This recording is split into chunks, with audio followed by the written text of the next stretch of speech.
বিসমিল্লাহির রহমানির রহিম। সবাইকে আমাদের আজকের ক্লাসে স্বাগত জানাচ্ছি।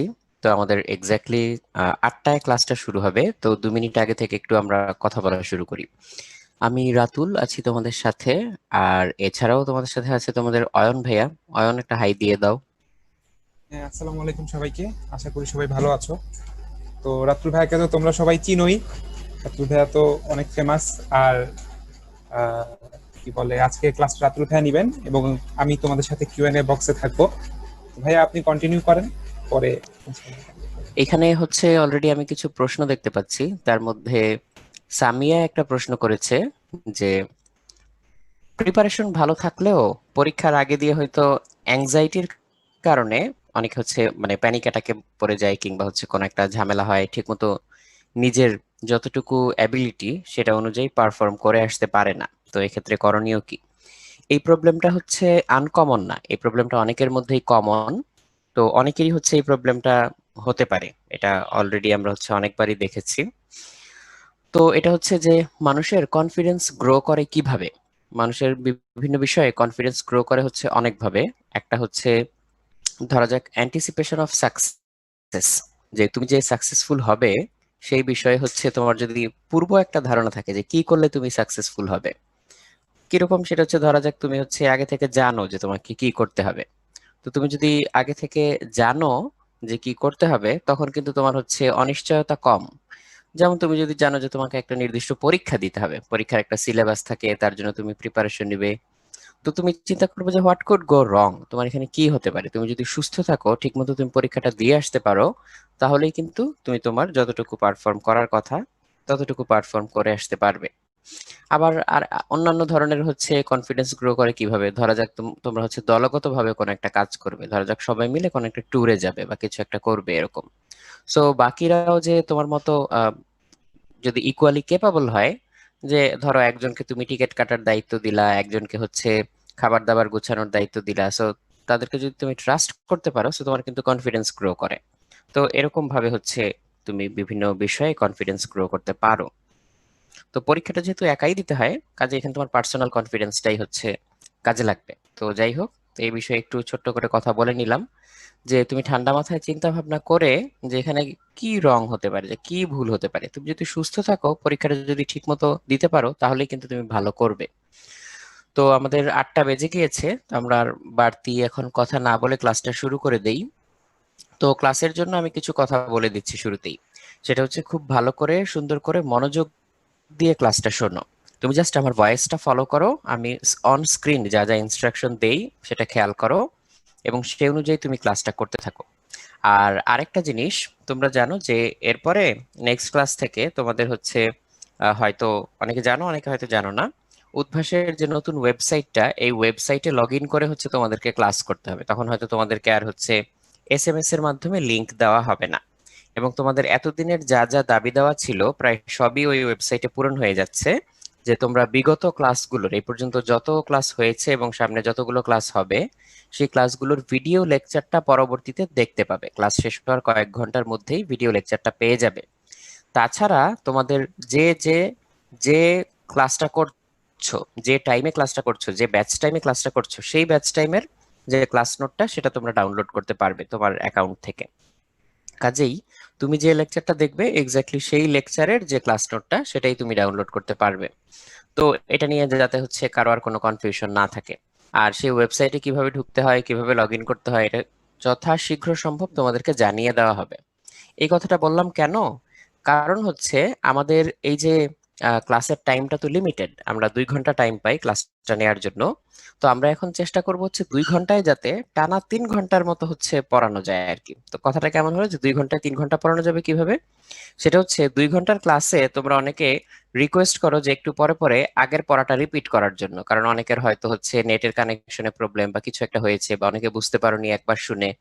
তো এই ধরনের রিকোয়েস্ট গুলো এখন থেকে আমরা একটু কম রাখার চেষ্টা করব। তার কারণ হচ্ছে আমরা এই টানা 2 ঘন্টা পড়িয়ে যাব। তাতে যেটা হবে যে আমাদের তো ভিডিওটা রেকর্ড হয়ে থাকে, যেহেতু রেকর্ড হয়ে থাকে, তুমি এবং কয়েক ঘন্টা পরে হচ্ছে সেটা উদ্ভাসের ওয়েবসাইটে পেয়েও যাবে। সো এই জন্য তোমাকে হচ্ছে নতুন করে আর বলতে হবে না এখন, বা রিপিট করতে হবে না। তুমি যখন ভিডিওটা পাবে তোমার যতবার ইচ্ছা, 5বার ইচ্ছা, 10বার ইচ্ছা তুমি দেখে নিতে পারবে। তো কাজেই এখন আমরা এরপর থেকে যেটা করব সেটা হচ্ছে আমরা একদম টানা পড়িয়ে যাব। তো পড়িয়ে গেলে হচ্ছে তুমি পরে এই ভিডিওগুলো 5বার 10বার যতবার ইচ্ছা দেখে নিতে পারবে, তো তোমার কোশ্চেন হচ্ছে তখন কম আসবে। তো এই জন্য এখন যেটা করবে, চ্যাট বক্স কিংবা কিউএনএ বক্সে টাইপ করে করে কোশ্চেন লেখার চেয়ে বেশি মনোযোগ দিবে উপস্থিত ক্লাসটা করার জন্য। তো এইটুকু বলে আমরা শুরু করছি। আমরা অন স্ক্রিনে যা যা আছে সেগুলো দিয়ে শুরু করব এবং বিভিন্ন ধরনের যে বাড়তি প্রবলেমগুলো সেগুলো সলভ করে করে আগাবো। তো আমরা শুরু করি।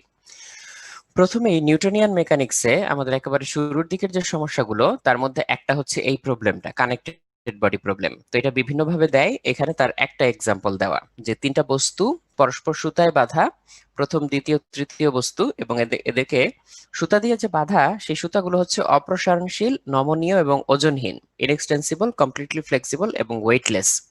তো এফ বলে টানা হচ্ছে, মাঝখানে বস্তুর উপরে প্রযুক্ত বল T1, এটা জানতে চাওয়া হচ্ছে। দেখো এখানে প্রশ্নে লেখা আছে যে কোনটা T1, কোনটা T2, কোনটা এফ, এগুলো। তো এখানে এই ধরনের যে কোনো অঙ্ক করার সময় আমরা প্রথমে যেটা মাথায় রাখবো যে এই বস্তুগুলো তো পরস্পর সুতায় বাঁধা, তার মানে একটা বস্তুকে রেখে আরেকটা বস্তু চলে যেতে পারবে না, তিনটাই যেহেতু সুতায় বাঁধা। তাহলে সামনে এফ বলে টান দিলে M1, M2, M3 তিনটাই কিন্তু একই সাথে ত্বরণ পাবে বা তিনটাই একই সাথে এক্সিলারেট করবে। তো এই ধরনের ক্ষেত্রে আমরা প্রথমে সাধারণ ত্বরণটা বের করে নিব। তো সাধারণ ত্বরণটা কত হয় একটু দেখি।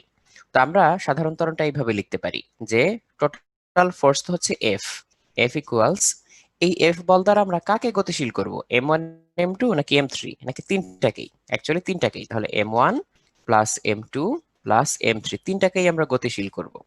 তো এই তিনটারই সাধারণ ত্বরণ কত হবে? এ। তাহলে এখান থেকে আমরা এ বের করে ফেলতে পারবো। এ হচ্ছে F divided by M1 plus M2 plus M3, এটা। তো আমাদের এই অঙ্কের ক্ষেত্রে এফ কত ছিল? এফ ছিল হচ্ছে 500 নিউটন, আর এই M1, M2, M3 তিনটা হচ্ছে 10, 20 আর 30 কেজি। তাহলে তিনটা মিলে হচ্ছে 60 কেজি হয়, 60 কেজি। তাহলে এত মিটার পার সেকেন্ড স্কোয়ার। তো আমার হাতে একটা ক্যালকুলেটর আছে, তো আমি যদি এই হিসাবটা করি তাহলে চলে আসে 25/3। তাহলে আমি এখানে লিখতে পারবো 25/3 মিটার পার সেকেন্ড স্কোয়ার। এটা হচ্ছে এর ভ্যালু। এখন তুমি আমাকে বলো এই যে T1 ফোর্সটা কোথায়? এই যে এই অংশের টান হচ্ছে T1। তাহলে এই T1 টান দিয়ে আমরা হচ্ছে এই দুইটা বস্তুকে কিন্তু টেনে নিয়ে যাচ্ছি। দেখো আমি সবুজ কালি দিয়ে একটু ঘিরে দিচ্ছি। T1 টানের সাহায্যে আমরা কিন্তু এই দুইটা বস্তুকে টেনে নিয়ে যাচ্ছি। তাহলে এই দুইটা বস্তুর জন্য আমি T1 দিয়ে লিখতে পারি যে T1 ইকুয়ালস দুইটা বস্তুর ভর M2 plus M3 into A, F equals M A, এই ফর্মুলা দিয়ে লিখলাম। তাহলে M1 এই M2 প্লাস M3 এটা কত? দ্বিতীয় বস্তু হচ্ছে 20 আর তৃতীয় বস্তু 30, তাহলে 50 কেজি ইন্টু 25/3। তাহলে আমরা হচ্ছে 50 ইন্টু আমাদের যে 25/3 ছিল সেটা লিখে দিলাম। তাহলে চলে আসলো 416.67, 416.67 এটা চলে আসলো, এত নিউটন। তো এই হচ্ছে আমার টোটাল হিসাবটা। তো এটা খুব সহজ একটা জিনিস ছিল। তো এটা তাও করাচ্ছিলাম কেন? কারণ আইডিয়াটা তৈরি করার জন্য যে প্রথমে আমাকে সাধারণ ত্বরণ বের করতে হয়, তারপরে আমরা এইভাবে হচ্ছে T1 বের করলাম। তোমাকে যদি T2 বের করতে দিত সেটাও কিন্তু তুমি এখন বের করতে পারতে, কোনো সমস্যা নেই। যদি T2 বের করতে দিত, T2 টান দিয়ে তুমি কাকে সামনে নিয়ে যাও? এই যে T2, T2 দিয়ে তুমি এই যে এই তৃতীয় বস্তুটাকে সামনে নিয়ে যাও। তাহলে T2 হবে হচ্ছে তৃতীয় বস্তুর ভর কত? 30 কেজি ইন্টু এই ত্বরণটা 25/3। এটাও তুমি বের করতে পারতে এখান থেকে চাইলে। তো এটা ছিল এই প্রবলেমটা। তো এটা আমরা দেখলাম, এটা খুব সহজ একটা প্রবলেম ছিল। এরপরে আমরা লিফটের প্রবলেমে যাব, বা এখানে হচ্ছে পরে একটা পুলির প্রবলেমও থাকবে। তবে মাঝখানে আমি আরেকটা জিনিস একটু দেখিয়ে নিতে চাই তোমাদেরকে। সেটা হচ্ছে সিমিলার, এক্স্যাক্টলি সিমিলার একটা প্রবলেম। এটা হচ্ছে এরকম, আমরা একটা টেবিল নিলাম, এই টেবিলের উপরে একটা বস্তু রাখা, খুব ভালো, টেবিলের উপর একটা বস্তু রাখা। এই টেবিলের উপরে রাখা বস্তুটা, এই যে এখানে একটা পুলি দেখতে পাচ্ছ, এই যে নীল রঙের একটা পুলি, এই পুলির উপর দিয়ে আমরা একটা সুতা বেঁধে আরেকটা বস্তুকে ঝুলিয়ে দিলাম, এই যে এই বস্তুটা। তাহলে এই বস্তুটার জন্য হচ্ছে আমরা একইভাবে ক্যালকুলেট করতে পারবো। তো আগের অঙ্কটা আমি তো একবার দেখিয়েছি, তো এইখানে হচ্ছে আমি সিমিলার কনসেপ্টটা আবার কাজে লাগাবো, সবাই বুঝার চেষ্টা করো। আর যারা প্রথমবারে না বুঝবে, পরে তোমরা ভিডিওটা যতবার ইচ্ছা দেখে নিও, কোনো সমস্যা নেই। এখন আমরা হচ্ছে কিছু বাড়তি প্রবলেম দেখাতে চাচ্ছি আর কি তোমাদের, যাতে বেশ কিছু বাড়তি প্রবলেম যেগুলো স্লাইডে আছে তার বাইরেও তোমাদেরকে আমরা প্রবলেম দেখাতে পারি। এরকম যখন থাকবে, আমরা বলেছি যে এই তলটা হচ্ছে ঘর্ষণহীন, তখন কি হবে? তখন এই বস্তুটা তো, এই যে ভারী বস্তুটা ক্যাপিটাল এম, এটা তো টেবিলের উপরে এমনিই থাকতো, আর এই যে স্মল এম এটা নিচের দিকে নেমে আসতো, এই স্মল এমটা নিচের দিকে নেমে আসতো, যার ফলে এই এমটাকে টান খেয়ে সামনের দিকে আমরা আসতে দেখবো। তো আমরা ধরে নিই যে এই বস্তুটা হচ্ছে এ ত্বরণে নিচের দিকে নামে, তাহলে আমরা দেখতে পাবো এই ক্যাপিটাল এম এটা এ ত্বরণের সামনের দিকে যাবে, কারণ সুতা দিয়ে আটকানো, কেউ কাউকে ছেড়ে রেখে চলে যেতে পারবে না। তাহলে এই স্মল এম বস্তুকে পৃথিবীর নিচের দিকে টানে এমজি ফোর্সে, আর সুতার টান কাজ করে হচ্ছে টি, সুতার টান কাজ করে হচ্ছে টি। তাহলে এখন আমরা কি বলতে পারবো যে এই দুইটা বস্তু গতিশীল হয় কোন ফোর্সের কারণে? এমজি ফোর্সের কারণে। তাহলে আমরা লিখবো হচ্ছে আমার এই পুরো জিনিসটাকে বা সিস্টেমটাকে গতিশীল করার জন্য যে ফোর্স, সেটা হচ্ছে এমজি। এই ফোর্সের কারণে এই স্মল এম কি শুধু একা গতিশীল হয় নাকি বড়টাকে নিয়ে গতিশীল হয়? বড়টাকে নিয়ে গতিশীল হয়। তাহলে এই দুইটা বস্তুর ভর ইনটু এ, তাহলে এফ ইকুয়ালস এম এ, এরকম ভাবে জিনিসটা কাজ করবে। আচ্ছা, তো একটু খেয়াল করো জিনিসটা।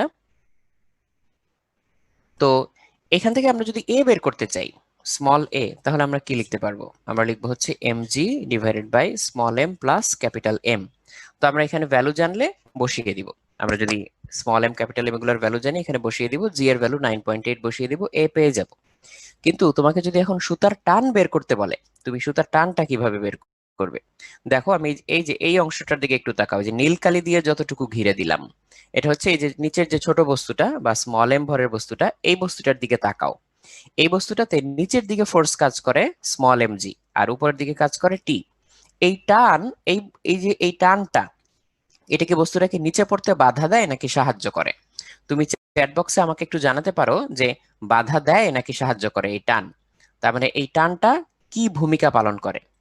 হ্যাঁ, আমি দেখতে পাচ্ছি অলরেডি অনেকে বলেছো যে বাধা দেয়। আমি দেখতে পাচ্ছি কাজী, রবিন, প্রিয়া, তারপর মুন্না, রাকিব, তোমরা বলেছো যে বাধা দেয়। সো বাধা দেয় মানে কি? অপোজ করে। তাহলে এখানে এই বস্তুটার উপরে নেট ফোর্স কতটুকু হবে? নেট ফোর্স হবে হচ্ছে এমজি মাইনাস টি, কারণ টি তো বাধা দেয়। তাহলে এটা হচ্ছে নেট ফোর্স বা সামেশন এফ ইকুয়ালস হওয়ার কথা এম এ। তাহলে এখান থেকে দেখো টি ওই পাশে নিয়ে যাই, এম এ এই পাশে নিয়ে আসছি, তাহলে টি ইকুয়ালস এম কমন নিলে জি মাইনাস এ। তাহলে এই যে আমরা একটু আগে এর ভ্যালু বের করেছিলাম, এই যে এখানে যে এর ভ্যালু বের করেছিলাম, এই ভ্যালুটাই তো আমরা এখানে এনে বসিয়ে দিতে পারি, তাহলে আমরা টানের মানটা পেয়ে যাব। তো এটা তোমাদেরকে দেখিয়ে দিলাম যে এখানে টেনশন বা টান কিভাবে বের করতে হয়, সেটাও তুমি এখান থেকে বের করতে পারবে।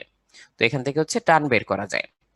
তো এইটা একটা বাড়তি প্রবলেম আমরা দেখলাম যে টান কিভাবে বের করা যায়। এরপরে আমরা সামনে যেতে যেতে এরকম আরো কিছু প্রবলেম দেখবো, তখন আমাদের আইডিয়া গুলো আরো ক্লিয়ার হবে। তো এটা একটা এক্সাম্পল ছিল। এক্সাম্পল, তো আমরা তারও সামনে যাই, একটু দেখি। দেখো একটা লিফট 5 মিটার/সেকেন্ড স্কোয়ার ত্বরণে নিচে নামছে। লিফটের মধ্যে দাঁড়ানো একজন ব্যক্তির ভর 65 কেজি হলে কি পরিমাণ বল অনুভব করবেন? তো এটা খুব ভালো করে খেয়াল করো, আমরা এরকম 3টা এক্সাম্পল দেখব। সো লিফটের যত কেস সেটা খুব সুন্দরভাবে ক্লিয়ার হয়ে যাবে, এবং আমি তোমাদের কাছ থেকে এরপরে একটা প্রশ্ন করে জানতে চাইবো। তো একটা লিফট 5 মিটার/সেকেন্ড স্কোয়ার ত্বরণে নিচে নামে, তাহলে দেখো এখানে আমরা একটা লোককে বসিয়ে দিলাম, এই যে একটা লোক, ও হচ্ছে লিফটের ভিতরে।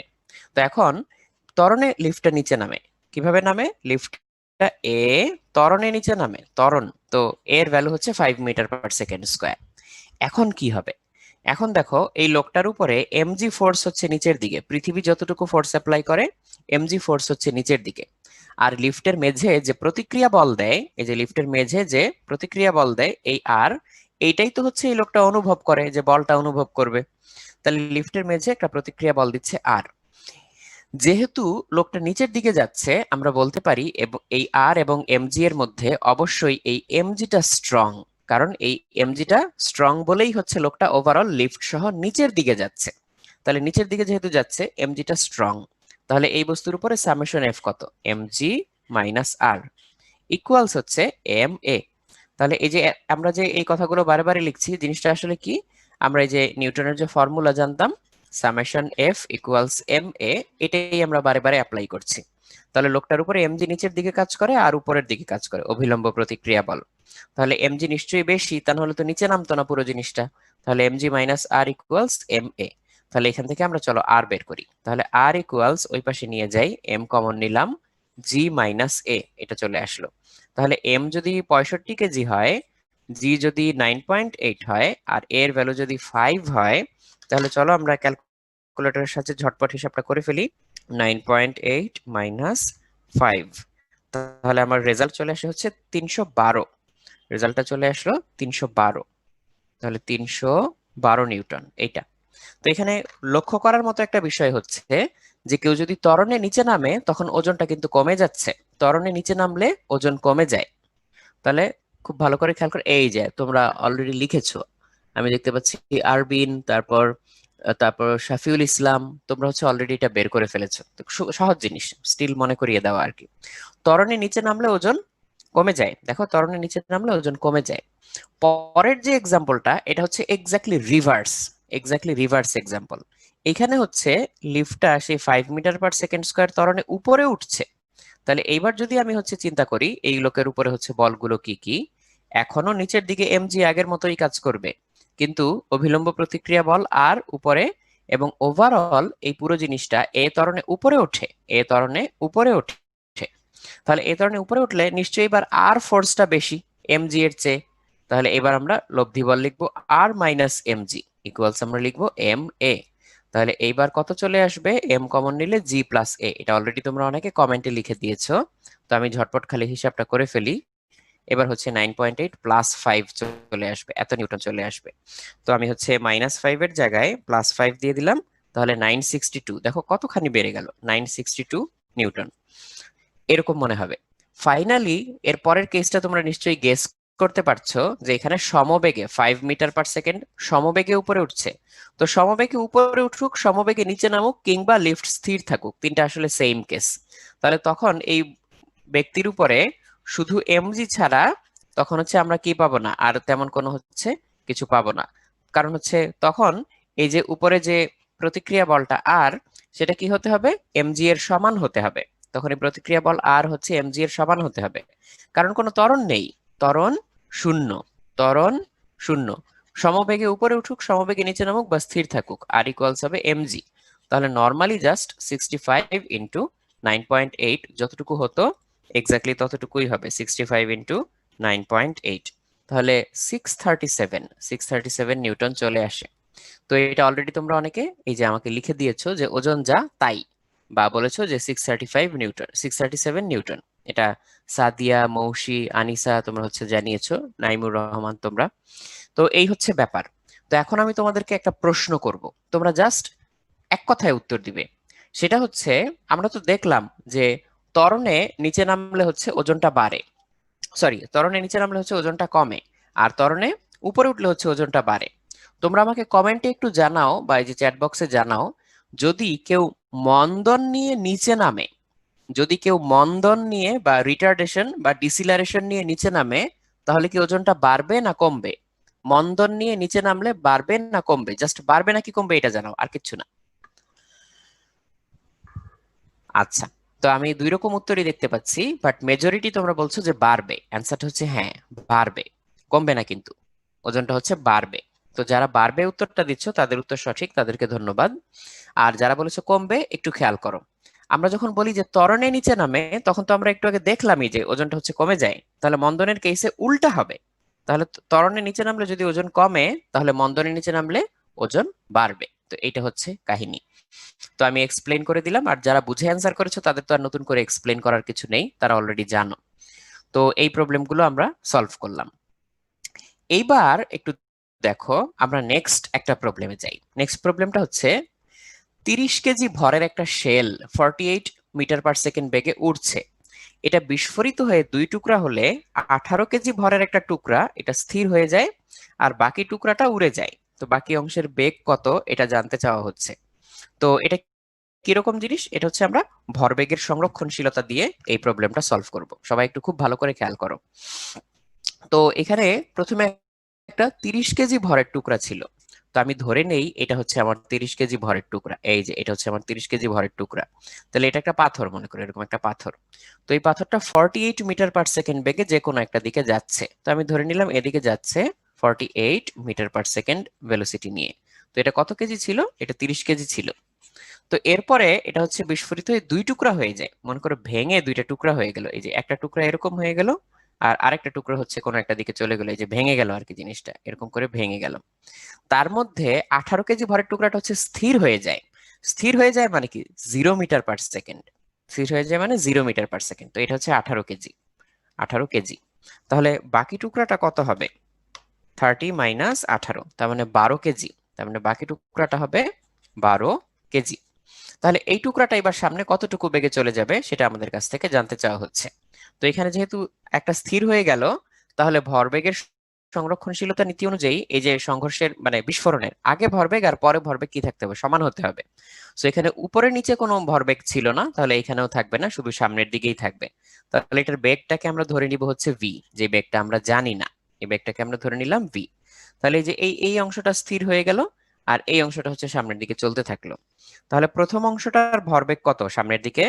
30 × 48 ইকুয়ালস এই পরের অংশটা 0 মিটার পার সেকেন্ড বেগে, এটার ভরবেগ 0। তাহলে এর পরের অংশের ভরবেগ দিয়ে আমাকে ব্যালেন্স করতে হবে। তার পরের অংশের ভরবেগ কত? M2 হচ্ছে 12 কেজি, 12 কেজি ইন্টু ভি। তাহলে 12 × V। তাহলে এখান থেকে হিসাব করলে আমার ভি এর ভ্যালুটা চলে আসবে। তাহলে ভি এর ভ্যালুটা চলে আসলো, আমি যদি ভাগ করি 120 চলে আসে মিটার পার সেকেন্ড। তো যাই হোক, তো আমরা যে উত্তরটা বের করলাম এটা এখানে লাল কালি দিয়ে লিখি, তাহলে তুমি বুঝবে যে এটা আমরা পরে বের করেছিলাম 120 মিটার পার সেকেন্ড। তো এটা অনেকে অলরেডি হচ্ছে আমাকে কমেন্টে বলেও দিয়েছো যে 120 হবে। তো এটা হচ্ছে নর্মাল একটা এক্সাম্পল ছিল। এটা কেন করলাম? এটা হচ্ছে একমাত্রিক ক্ষেত্রে, একমাত্রিক ক্ষেত্রে করার জন্য। এইবার আমরা যদি দ্বিমাত্রিক ক্ষেত্রে যাই তখন দেখা যাক কি হয়। তো আমরা দ্বিমাত্রিক একটা কেস এরপরে দেখার চেষ্টা করব। তাহলে খুব ভালো করে খেয়াল করো, এই যে পরের পেজে আমরা যাচ্ছি। দ্বিমাত্রিক কেসটা কেমন হবে? তো দ্বিমাত্রিক কেসে যখন আমরা যাব, এইবারও হচ্ছে একটা টুকরা ছিল, সেটা হচ্ছে 1 কেজি ভরের একটা জিনিস ছিল। এবার 1 কেজি ভরের একটা জিনিস ছিল, মনে করো এরকম একটা জিনিস, এই যে এটা একটা বস্তু, এটা হচ্ছে 1 কেজি ভর ছিল, 1 কেজি। তো এটা এরপরে বিস্ফোরিত হয়ে 3 টুকরা হয়ে গেল। তাহলে 3 টুকরা, আমি এখানে হচ্ছে 3টা টুকরা আঁকি, যে এটা একটা টুকরা, তারপর হচ্ছে এটা একটা টুকরা, আবার এটা একটা টুকরা, এরকম 3 টুকরা হয়ে গেল। কিন্তু এই যে 3 টুকরা হয়ে গেল, এই তিনটার ভরের অনুপাত সমান না। এটা যদি এম হয়, এটাও যদি এম হয়, তাহলে এরা সমান ভরের টুকরা।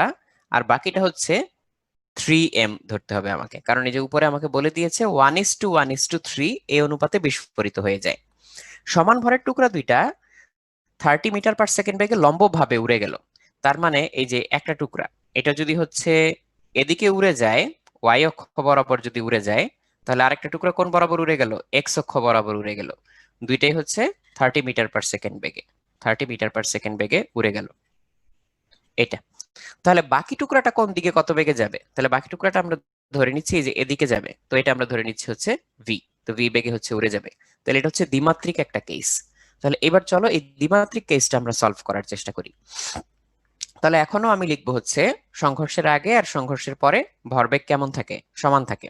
তাহলে সংঘর্ষের আগে তো এটা স্থির ছিল, তাহলে আমাকে কি লিখতে হবে? সংঘর্ষের আগে ভরবেগ ছিল 0। এইবার দেখি সংঘর্ষের পরে কি হয়। তো একটা যেহেতু এক্স অ্যাক্সিস বরাবর, তো এক্স অ্যাক্সিস বরাবর আমাদের একক ভেক্টর কি? এক্স অ্যাক্সিস বরাবর একক ভেক্টর হচ্ছে আই ক্যাপ। আর ওয়াই অ্যাক্সিস বরাবর আমাদের একক ভেক্টর কি?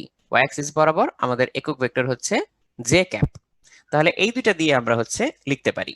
তাহলে এইটার ভর হচ্ছে এম, এটারও ভর হচ্ছে এম। তাহলে এই যে নিচের যে টুকরাটা যেটা এক্স অ্যাক্সিস বরাবর যাচ্ছে, তার জন্য হচ্ছে ভরবেগ কত হবে বা মোমেন্টাম কত হবে? m × 30 i, m × 30 i। তাহলে ভর ইন্টু বেগ, আর বেগের দিকটা আমরা আই দিয়ে বলে দিলাম।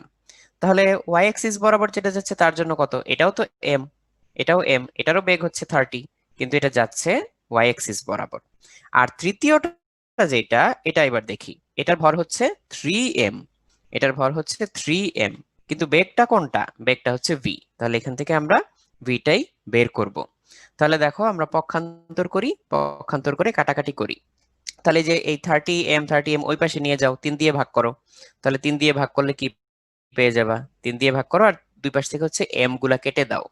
তাহলে ভি ইকুয়ালস তুমি পেয়ে যাচ্ছ -10i -10j। তাহলে এটা হচ্ছে ভি এর, তুমি হচ্ছে ভেক্টরটা পেয়ে যাচ্ছ। তো ভি এর তাহলে তুমি এখন মান আর দিক বের করে ফেলতে পারবে না? ভি এর যদি শুধু মানটা বের করতে চাও তখন সেটা হবে √10² প্লাস 10², এটা। তাহলে এটা হবে হচ্ছে 10√2, 10√2 মিটার পার সেকেন্ড। তো এটা আমরা ভেক্টরে তো দেখলামই, ভেক্টরে তো আমরা এই জিনিস দেখেছি। আর এখানে যদি তুমি হচ্ছে ভি এর অ্যাঙ্গেলটা বের করতে চাও সেটাও বের করতে পারবে। দেখো আমি যে এখানে একটু উপরে আলাদা করে দেখিয়ে দিচ্ছি যে আমার এই এক্স অ্যাক্সিস আর ওয়াই অ্যাক্সিস যদি এরকম হয়, তাহলে একটা হচ্ছে এই যে -10i, -10i, আর আরেকটা কি আসে -10j। তাহলে এই যে এই দুইটার যে লব্ধি এটাই তো ভি, তাহলে এই লব্ধির অ্যাঙ্গেলটা কত? এই অ্যাঙ্গেলটা মনে করো হচ্ছে আমি এই অ্যাক্সিস এর সাথে বের করতে চাই, এই থিটাটা বের করতে চাই। তাহলে যে নিচে এখানে আমি tan থিটা ইকুয়ালস কি লিখতে পারবো? tan থিটা ইকুয়ালস, মানে থিটা ইকুয়ালস আমরা tan ইনভার্স লিখতে পারবো, এটাও -10 এটাও -10, তাহলে 10/10, তাহলে 1। তার মানে হচ্ছে থিটা ইকুয়ালস হচ্ছে 45 ডিগ্রি, এটা লিখতে পারবো। তো আমরা বেগের মান আর দিক দুইটাই বের করে ফেললাম। তো আশা করি এই পুরো জিনিসটা তোমরা বুঝতে পেরেছো। আর অনেকে হচ্ছে অলরেডি এটা বের করে আমাকে লিখেও দিয়েছো। তো এটা ছিল একটা দ্বিমাত্রিক কেস। তো আমরা দ্বিমাত্রিক কেসটা দেখলাম। তো তোমরা এইভাবে যেমন করতে পারবে, উপাংশে ভাগ করে নিয়েও করতে পারবে, যে cos থিটা sin থিটা দিয়ে উপাংশে ভাগ করে নিয়ে সেটাও করতে পারবে। তো আমরা এরপরে সময় পেলে হচ্ছে সেরকম একটা এক্সাম্পলও দেখব। তো আপাতত যে এক্সাম্পল গুলো আমাদের চোখের সামনে আছে সেগুলো আমরা আগে একটু কিছুক্ষণ এক্সপ্লোর করি। তো এরপরে আমি একটা প্রবলেমে যাই। দেখো 4 কেজি ভরের একটা বস্তু, এটা হচ্ছে 2i plus 3j metre per second বেগে, এবং 6 কেজি ভরের একটা বস্তু, এটা হচ্ছে -4i -6j metre per second বেগে চলাকালীন এরা সংঘর্ষ লেগে সংযুক্ত হয়ে যায়। এরকম যখন দেখবা যে সংযুক্ত হয়ে যাওয়া, তখন বুঝবা যে এটা হচ্ছে স্থিতিস্থাপক সংঘর্ষ না। কারণ স্থিতিস্থাপক সংঘর্ষে হচ্ছে কি থাকে, অ্যাপ্রোচিং ভেলোসিটি আর রিসিডিং ভেলোসিটি সমান থাকে। তো সংযুক্ত হয়ে গেলে এখানে কিছু এনার্জি লস হয় আর কি। যাই হোক, আমরা স্থিতিস্থাপক সংঘর্ষে এরপরে যাব, তো এই জন্য আগে একটু বলে দিলাম আর কি। এখন যদি আমরা জিজ্ঞেস করি যে এরা একত্রে কত বেগে চলবে, এটা আমরা কিভাবে বের করব? তাহলে এটার জন্য উপায় হচ্ছে আমরা m1, এই যে m1 ধরে নিলাম 4 কেজি, আর এটার জন্য u1 এটা হচ্ছে এই যে আমাদের 2i প্লাস 3j, এটা প্রশ্নে দেওয়া। একইভাবে m2 হচ্ছে আমাদের 6 কেজি, আর এটার জন্য যে আদিবেগ u2 সেটা প্রশ্নে দেওয়া -4i -6j, এটা দিয়ে দেওয়া। তো এখন তোমার কাজ হবে সংঘর্ষের আগে আর পরে ভরবেগ সমান এটা লেখা। তাহলে তুমি কি লিখবে? তুমি লিখবে হচ্ছে, ও এখানে ভেক্টর সাইন দিতে হবে কিন্তু, তুমি লিখবে হচ্ছে m1 u1 plus m2 u2। এই দুইটা মিলে, দুইটা হচ্ছে একত্র হয়ে যখন একটা বস্তু হবে, তখন এই মিলিত বস্তুর ভর হবে m1 প্লাস m2। আর এটার যে নতুন বেগটা, সেই বেগটা আমরা জানি না, আমরা লিখে দিব v। তাহলে এবার চলো হচ্ছে আমরা হিসাব করি। m1 হচ্ছে 4, 4 ইন্টু 2i প্লাস 3j, তারপরে হচ্ছে পরের বস্তুটা কত, 6 কেজি, 6। তাহলে এটার জন্য ভেলোসিটি কত, -4i -6j। আর এই পাশে 4 আর 6 মিলে হচ্ছে 10 কেজি তৈরি হবে, আর ভি আমরা জানি না। তাহলে এই পাশে আমরা ভেক্টর দুইটাকে যোগ করি, করে হচ্ছে ভি এর ভ্যালুটা বের করে ফেলি। তাহলে ভি এর ভ্যালু কত আসলো, 10 দিয়ে ভাগ করলে এই যে এখানে হচ্ছে কত, -2/10। তার তাহলে আমরা একটু হিসাবটা করি, দেখো। তাহলে এখানে হচ্ছে 2i, তাহলে কত আসতেছে দেখি, এখানে 8 মাইনাস 24, তাহলে 8 -24, তাহলে হচ্ছে আমার চলে আসে -16। আমি তাহলে একবারে লিখে ফেলি 10 দিয়ে, একবার আমি ক্যালকুলেটর আছে যেহেতু আমার হাতে, আমি 10 দিয়ে ভাগ করে ফেলি। -1.6i -2.4j, এত মিটার পার সেকেন্ড, ইউনিটটা হচ্ছে এত মিটার পার সেকেন্ড। তাহলে আমি কি করলাম, আমি জাস্ট এই যে এই ভেক্টরটা আর এই ভেক্টরটা এদেরকে যোগ করলাম। সহগ যেহেতু জানাই আছে আমার, সহগ দিয়ে আমি ইজিলি করতে পারি। তাহলে হচ্ছে 10 দিয়ে ভাগ করে দিলাম, তাহলে এটা চলে আসলো। তাহলে এই যে আমরা কিন্তু সরাসরি ভেক্টর আকারেই বেগটা পেয়ে গেলাম। সো এখন তুমি এটার মান ও দিক তো আগের অঙ্কের মতো করে বের করতে পারবেই। তাহলে এটার মান ও দিক তুমি সহজেই বের করতে পারবে। তো আমি শুধু মানটা একটু বের করি, 1.6² প্লাস 2.4² যদি বের করি, এক্স্যাক্টলি চলে আসলো যে 2.88। তো এই জিনিসটা হচ্ছে এখানে আসবে। তো আশা করি এটা তোমরা বুঝতে পেরেছো। তো এরকম করে যে কোনো কিছু দিলে তুমি বের করতে পারবে, এরকম যে কোনো কিছু দিলে তুমি বের করতে পারবে। তো এটা ছিল হচ্ছে আমাদের আরেকটা এক্সাম্পল। এটা কেমন ক্ষেত্র ছিল, দ্বিমাত্রিক ক্ষেত্র ছিল। তো সত্যি কথা বলতে এখানে ত্রিমাত্রিক ক্ষেত্রে দিলেও কিন্তু আমরা পারতাম, এখানে কোনো কে কম্পোনেন্ট আমরা দেইনি, কিন্তু চাইলেই তো একটা কে কম্পোনেন্ট অ্যাড করা যেত, আই জে কে তিনটাই এখানে চাইলে রাখা যেত। তো আমরা তিনটাই চাইলে রাখতে পারতাম। তো তোমরা অ্যাঙ্গেলটাও বের করে দিয়েছো অনেকে, 56.31 ডিগ্রি। তো এটা আমি ফাইনালি আরেকবার একটু বলে দিচ্ছি জাস্ট একবারের জন্য। সেটা হচ্ছে 4 কেজি ভরের একটা বস্তু এত বেগে যাচ্ছে, 6 কেজি ভরের একটা বস্তু এত বেগে যাচ্ছে। সংঘর্ষের কারণে তারা একত্র হয়ে গেল, কলিশনের কারণে একত্র হয়ে গেল, তাহলে কত বেগে চলবে? তাহলে আমরা বলবো যে সংঘর্ষের আগে আর পরে টোটাল ভরবেগ সমান। তাহলে এই যে এখানে আমরা লিখবো যে m1u1 প্লাস m2u2 ইকুয়ালস, দুইটা মিলে m1 plus m2 into V, ভিটা হচ্ছে নতুন বেগটা যেটা আমরা জানি না। তাহলে এই পাশে m1u1 m2u2 এর মান বসিয়ে দিলাম, দুইটা ভেক্টরকে এই যে এখানে যোগ করে তারপরে 10 দিয়ে ভাগ করে দিলাম, 10 থেকে আসলো m1 আর m2 এর যোগফল, ব্যাস। তাহলে এরকম করে চাইলে পুরো জিনিসটা করা যায়। আচ্ছা, তো এখন ভি এর মান বের করতে চেয়েছো, সো ভি এর মান তো বের করা যাবেই, কোনো সমস্যা নেই, এখান থেকেই ভি এর মান বের করা যাবে। তো এবার আমরা পরের প্রবলেমটা দেখি একটু। পরের প্রবলেমটা কি? পরের প্রবলেমটা বলের ঘাত নিয়ে। তো বলের ঘাত নিয়ে এই প্রবলেমটায় যাওয়ার আগে, বা বলের ঘাতের প্রবলেম থাকবে, তারপর নৌকার একটা প্রবলেম থাকবে। তো আমরা নৌকার প্রবলেমটা করার সময় আরেকটা এক্সট্রা প্রবলেম দেখবো, আগেই একটু বলে রাখলাম। তো আমরা মাঝখানে একটু বলের ঘাতের প্রবলেমটা করে নিই। বলের ঘাত মানে হচ্ছে ইম্পালস অফ ফোর্স। সোজা কথায় বলের ঘাত মানে ভরবেগের পরিবর্তন, আর কিচ্ছু না, জাস্ট ভরবেগের পরিবর্তন। তাহলে বলের ঘাত ইকুয়ালস ভরবেগের পরিবর্তন বা ডেল্টা পি। তাহলে ডেল্টা পি এটাকে আসলে কি লেখা যায় বলতো? এটা তো একটা ভেক্টর, তাই না? তাহলে এটাকে লেখা যায় M V minus M U, এটা লেখা যায়। তো আমি এম কমন নেই, এম কমন নিলে ভি মাইনাস ইউ। ভি হচ্ছে শেষ বেগ আর ইউ হচ্ছে আদি বেগ। তাহলে শেষ বেগ থেকে আদি বেগ বিয়োগ করলেই তো বেগের পরিবর্তন, এটাকে ভর দিয়ে গুণ করলে ভরবেগের পরিবর্তন, এটাই বলের ঘাত। তাই এখানে আমি আগে থেকে একটু লিখে নিলাম। তাহলে এখানে আমার ভি কোনটা? এই যে এইটা। আর ইউ কোনটা? এই যে এইটা। তাহলে 15 মিটার পার সেকেন্ড বেগে আসলো আর 15 মিটার পার সেকেন্ড বেগে চলে গেল। তো আমরা একটা কাজ করি, এই ভেক্টর গুলাকে এখানে লিখে নেই। তাহলে এই যে এই পাশে আমি ভিটাকে লিখে নিলাম, এই যে এটা হচ্ছে আমার ভি। এটা কোন ভেক্টরটা? এই যে এই ভেক্টরটা। এই ভেক্টরের মান কত? 15। তাহলে এটা হচ্ছে আমাদের ভি। আর এই যে মাঝখানে আমরা দেখতে পাচ্ছি যে একটা 45 ডিগ্রি অ্যাঙ্গেল, এই যে এখানে 45 ডিগ্রি অ্যাঙ্গেল। আর এইখানে আমাদের আরেকটা ভেক্টর ছিল ইউ, এই যে ইউ। তো ভি এর থেকে আমরা ইউ কে বিয়োগ দিব, মাইনাস ইউ। তো তোমাদের নিশ্চয়ই মনে আছে আমরা ভেক্টরে যখন বিয়োগ করতাম, আমরা একটা ভেক্টরকে উল্টে নিয়ে যোগ করতাম। তাহলে এখানে তোমরা দেখতে পাচ্ছ যে ইউ এর চিহ্ন কোন দিকে? এদিকে। ইউ এর দিকটা হচ্ছে এদিকে। তো আমরা এখন ইচ্ছা করে এখন এটাকে উল্টে নিব, উল্টা দিকে দিয়ে নিব। তাহলে এই যে উল্টা দিকে দিয়ে নিলাম, দেখো এই যে উল্টা দিকে দিয়ে নিলাম, তীর চিহ্নটা উল্টা দিকে। তাহলে এটাই কি? Minus U. তো এটা আমি এটার নতুন একটা নাম দেই, ধর এটার নাম দিলাম ইউ প্রাইম। ইউ প্রাইমটাই হচ্ছে মাইনাস ইউ। এটার ভ্যালু কত? ভ্যালুটা কিন্তু 15ই, জাস্ট আমরা দিকটা উল্টে নিলাম। মাঝখানে অ্যাঙ্গেল কত? অ্যাঙ্গেল হচ্ছে 45 ডিগ্রি। তো আমি এই অ্যাঙ্গেলটা একটু বাইরে লিখবো আর কি জায়গার জন্য। তো এই যে এই অ্যাঙ্গেলটা টোটাল, এই যে নীল কালিতে যে অ্যাঙ্গেলটা আমি দেখাচ্ছি, এই অ্যাঙ্গেলটা প্রশ্নেই বলে দেওয়া 45 ডিগ্রি। তো আমাদের এখন কি করতে হবে? জাস্ট সিম্পলি আমরা সামান্তরিক দিয়ে যেভাবে যোগ করতাম, সিম্পলি সেভাবে সামান্তরিক দিয়ে এখন যোগ করব। তাহলে এই যে কর্ণটা যেটা আসবে, এই কর্ণটাই হচ্ছে ভি মাইনাস ইউ। এই কাজ আমরা ভেক্টরের চ্যাপ্টারে বহুবার করেছি, সো আমার নতুন করে এটা আর তোমাদেরকে বলে দিতে হবে না। তো আমরা এই ভি মাইনাস ইউ এর যদি এখন ভ্যালুটা বের করতে চাই, ভি মাইনাস ইউ এর যদি আমরা ভ্যালুটা বের করতে চাই, তাহলে দেখা যাক কি লেখা যায়। Root over 15 square plus 15 square plus 2 into 15 into 15, তাহলে 15 স্কোয়ার হয়ে যায় কজ 45, এটা। তাহলে এই হচ্ছে আমার বলের ঘাত। তাহলে এইবার আমি এটার ভ্যালুটা বের করে ফেলি। 15 স্কোয়ার, দুইবার তো যোগ করলাম, তাহলে আমি 2 দিয়ে গুণ করে দিই, plus 2 into 15 square cos 45 degree. তাহলে অ্যান্সারটা চলে আসে 27.7, 27.7, এইটা। তো এটা হচ্ছে আমার বলের ঘাত।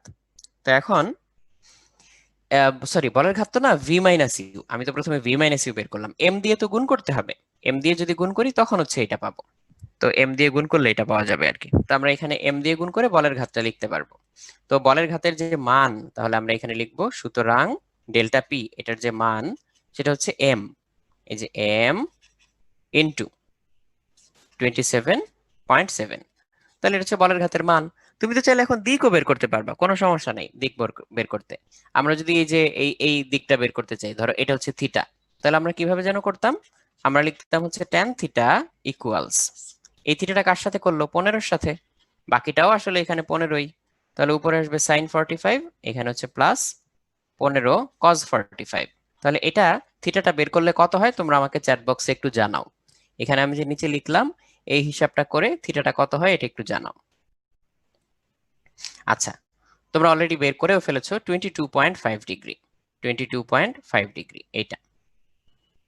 সো এখান থেকে হচ্ছে 22.5 ডিগ্রি আসলো, ব্যাস। সো দিকটাও তুমি আসলে জেনে গেলা। তো এখানে মূল বুঝার ব্যাপারটা কি ছিল? মূল বুঝার ব্যাপারটা ছিল হচ্ছে যে আমরা শেষ বেগ থেকে আদি বেগ বিয়োগ করলে বেগের পরিবর্তন পাই, তাকে ভর দিয়ে গুণ করলে ভরবেগের পরিবর্তন পাই। আর ভরবেগের পরিবর্তনটাই হচ্ছে বলের ঘাত। এখানে তোমার যদি টেনিস বলটার একটা ভর দেওয়া থাকতো তাহলে সেই অনুযায়ী তুমি হচ্ছে ভরটা বের করে নিতে পারতা। টেনিস বলের যদি ভর দেওয়া থাকতো তাহলে হচ্ছে তুমি এটা বের করে নিতে পারতা।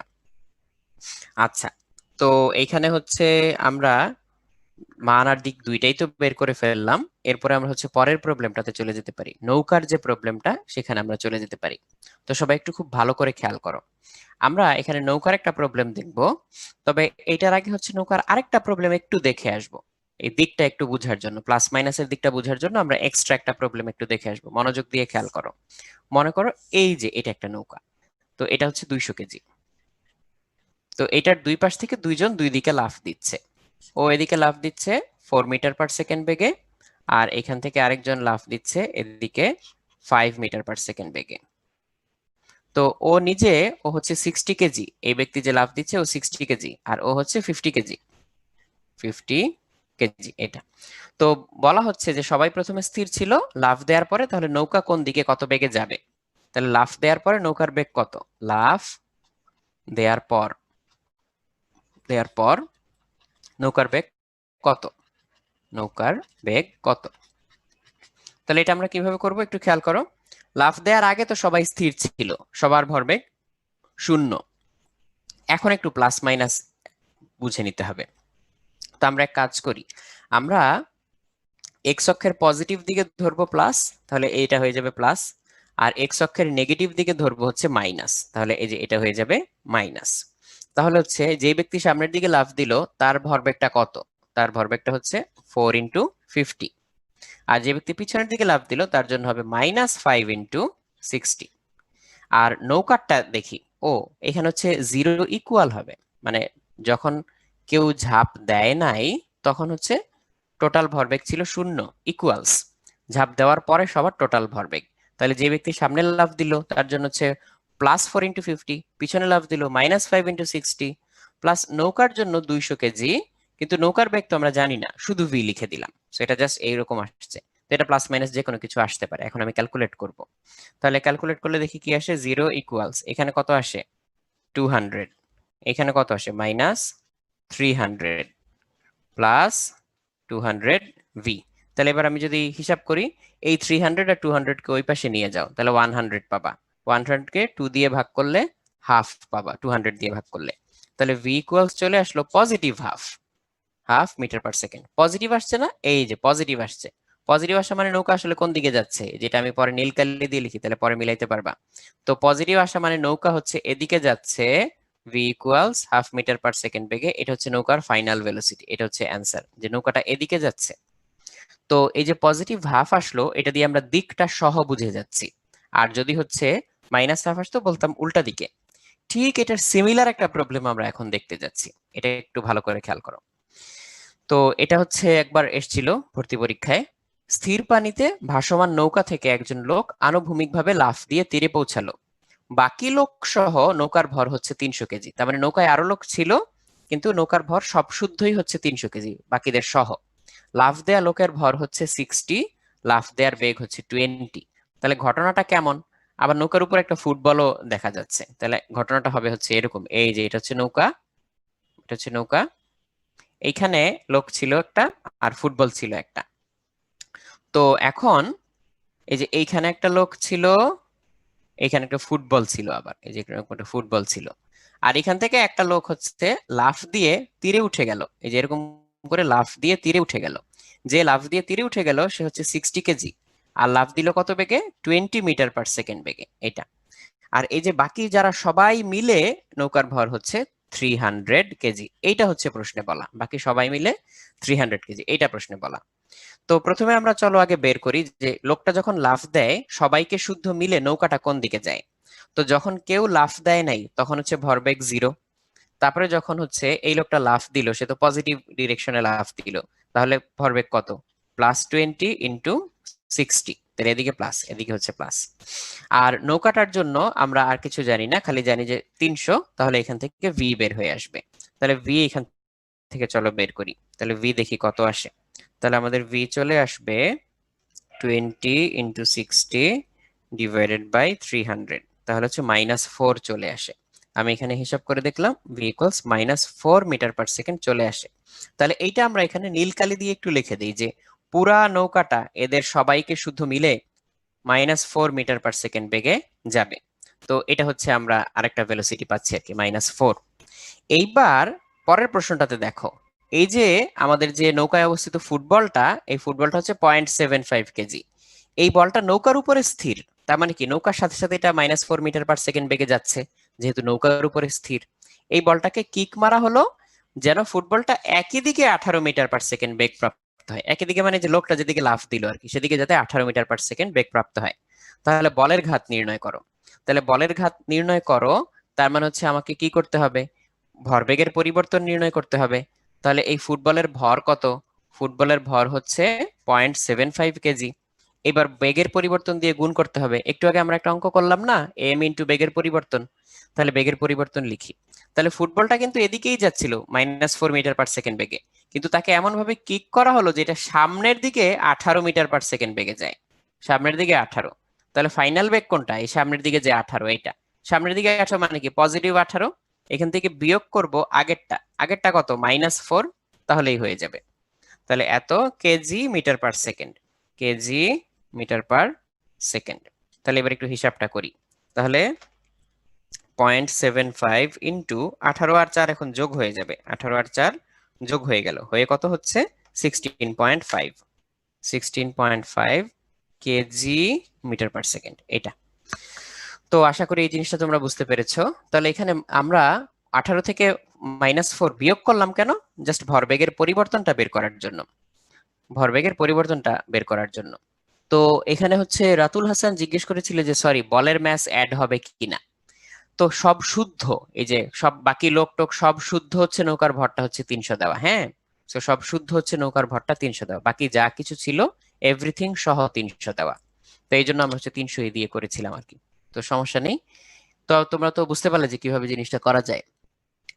আর অনেকে জিজ্ঞেস করছে আপেক্ষিক বেগের থিওরি দিয়ে করা যাবে কিনা। হ্যাঁ, ডেফিনেটলি যাবে, ডেফিনেটলি যাবে, কোনো সমস্যা নেই। আমরা এখানে যেভাবে দেখলাম সেভাবে করলাম। তুমি যদি আপেক্ষিক বেগ দিয়ে করে সেম রেজাল্ট আনতে পারো, নো প্রবলেম, ওয়েলকাম। তো এই প্রবলেমটা আমরা দেখলাম। আমরা পরের প্রবলেমে যাই। পরের প্রবলেমটা হচ্ছে রকেট সংক্রান্ত। তো দেখো এখানে আমি একটা রকেট অলরেডি এঁকে রেখেছি। সো এই রকেটটা হচ্ছে উপরের দিকে যাচ্ছে। রকেটটা কিভাবে উপরের দিকে যাচ্ছে? এই যে রকেটের নিজের একটা ভর থাকে, সেটা হচ্ছে রকেটের খোলসের ভর আর জ্বালানির ভর সব শুদ্ধ মিলে আমরা ধরে নেই এই মুহূর্তে রকেটটার ভর হচ্ছে ক্যাপিটাল এম। এই মুহূর্তে রকেটের ভর হচ্ছে ক্যাপিটাল এম। তো রকেটের নিচ থেকে যে জ্বালানি নির্গত হচ্ছে এই যে এইখানে, তো আমরা খুবই ক্ষুদ্র একটা সময় ধরে নিব ডিটি। ডিটি সময় আমরা ধরে নিচ্ছি ডিএম ভরের জ্বালানি নির্গত হয়। তো এই জ্বালানিটা নির্গত হয় কিভাবে?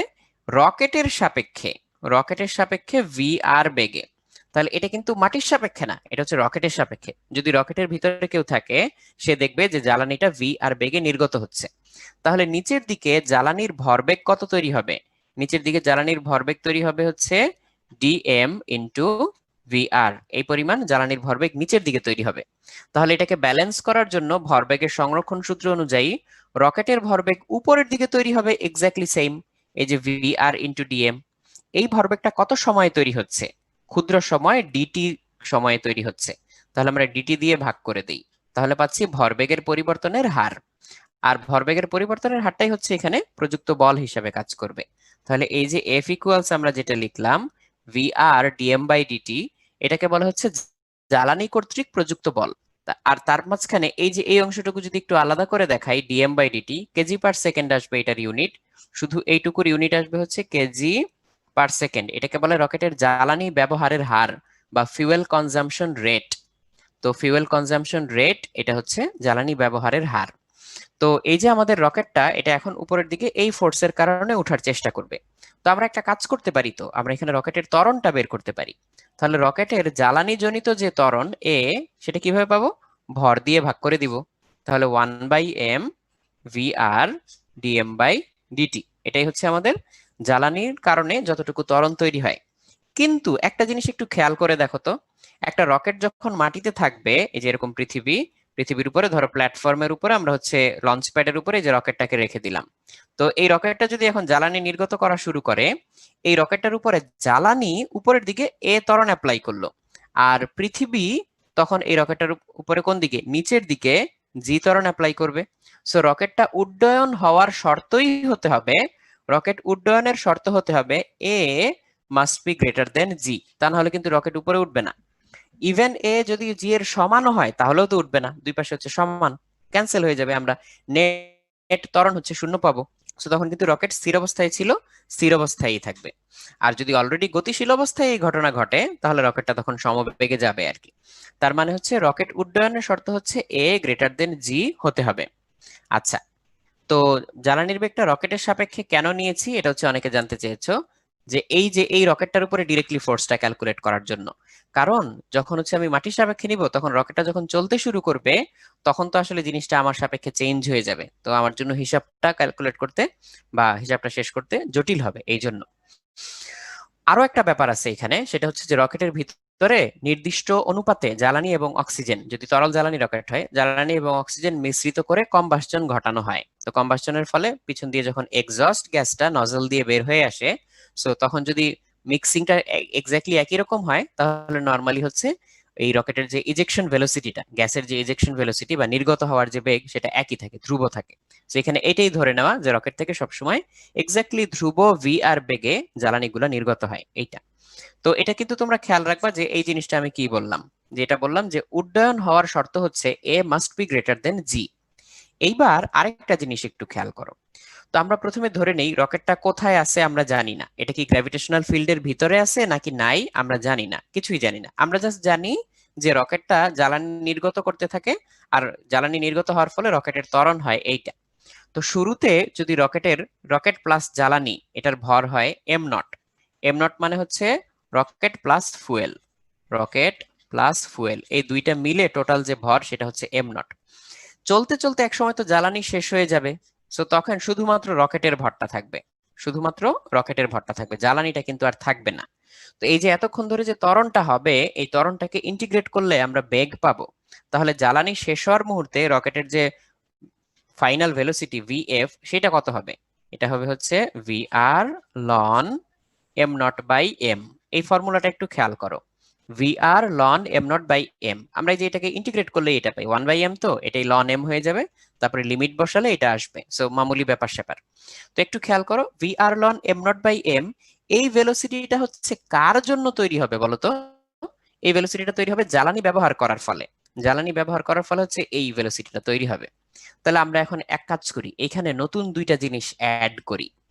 যদি আমরা তোমাকে এরকম বলতাম যে অলরেডি আমরা রকেটটাকে একটা নির্দিষ্ট বেগে কোন একটা কিছু দিয়ে ছুঁড়ে মারলাম, আমরা একটা রকেটকে অলরেডি কোন একটা কিছু দিয়ে নির্দিষ্ট বেগে ছুঁড়ে মারলাম, তাহলে সেই আদিবেগটাকে লিখে দিলাম v0। এবার জ্বালানির কারণে কি হবে?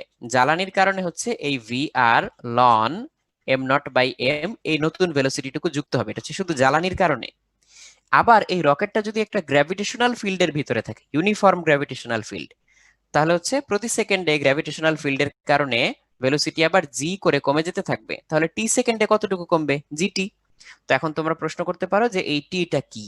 এই প্রশ্নে এই যে এই ফর্মুলায় আমি যে টিটা লিখলাম এটা হচ্ছে জ্বালানি শেষ হতে যতক্ষণ সময় লাগে সেই টিটাই হচ্ছে এই টি। তাহলে এই যে এই পুরো জিনিসটা আমি কি বললাম আবার ব্যাখ্যা করি।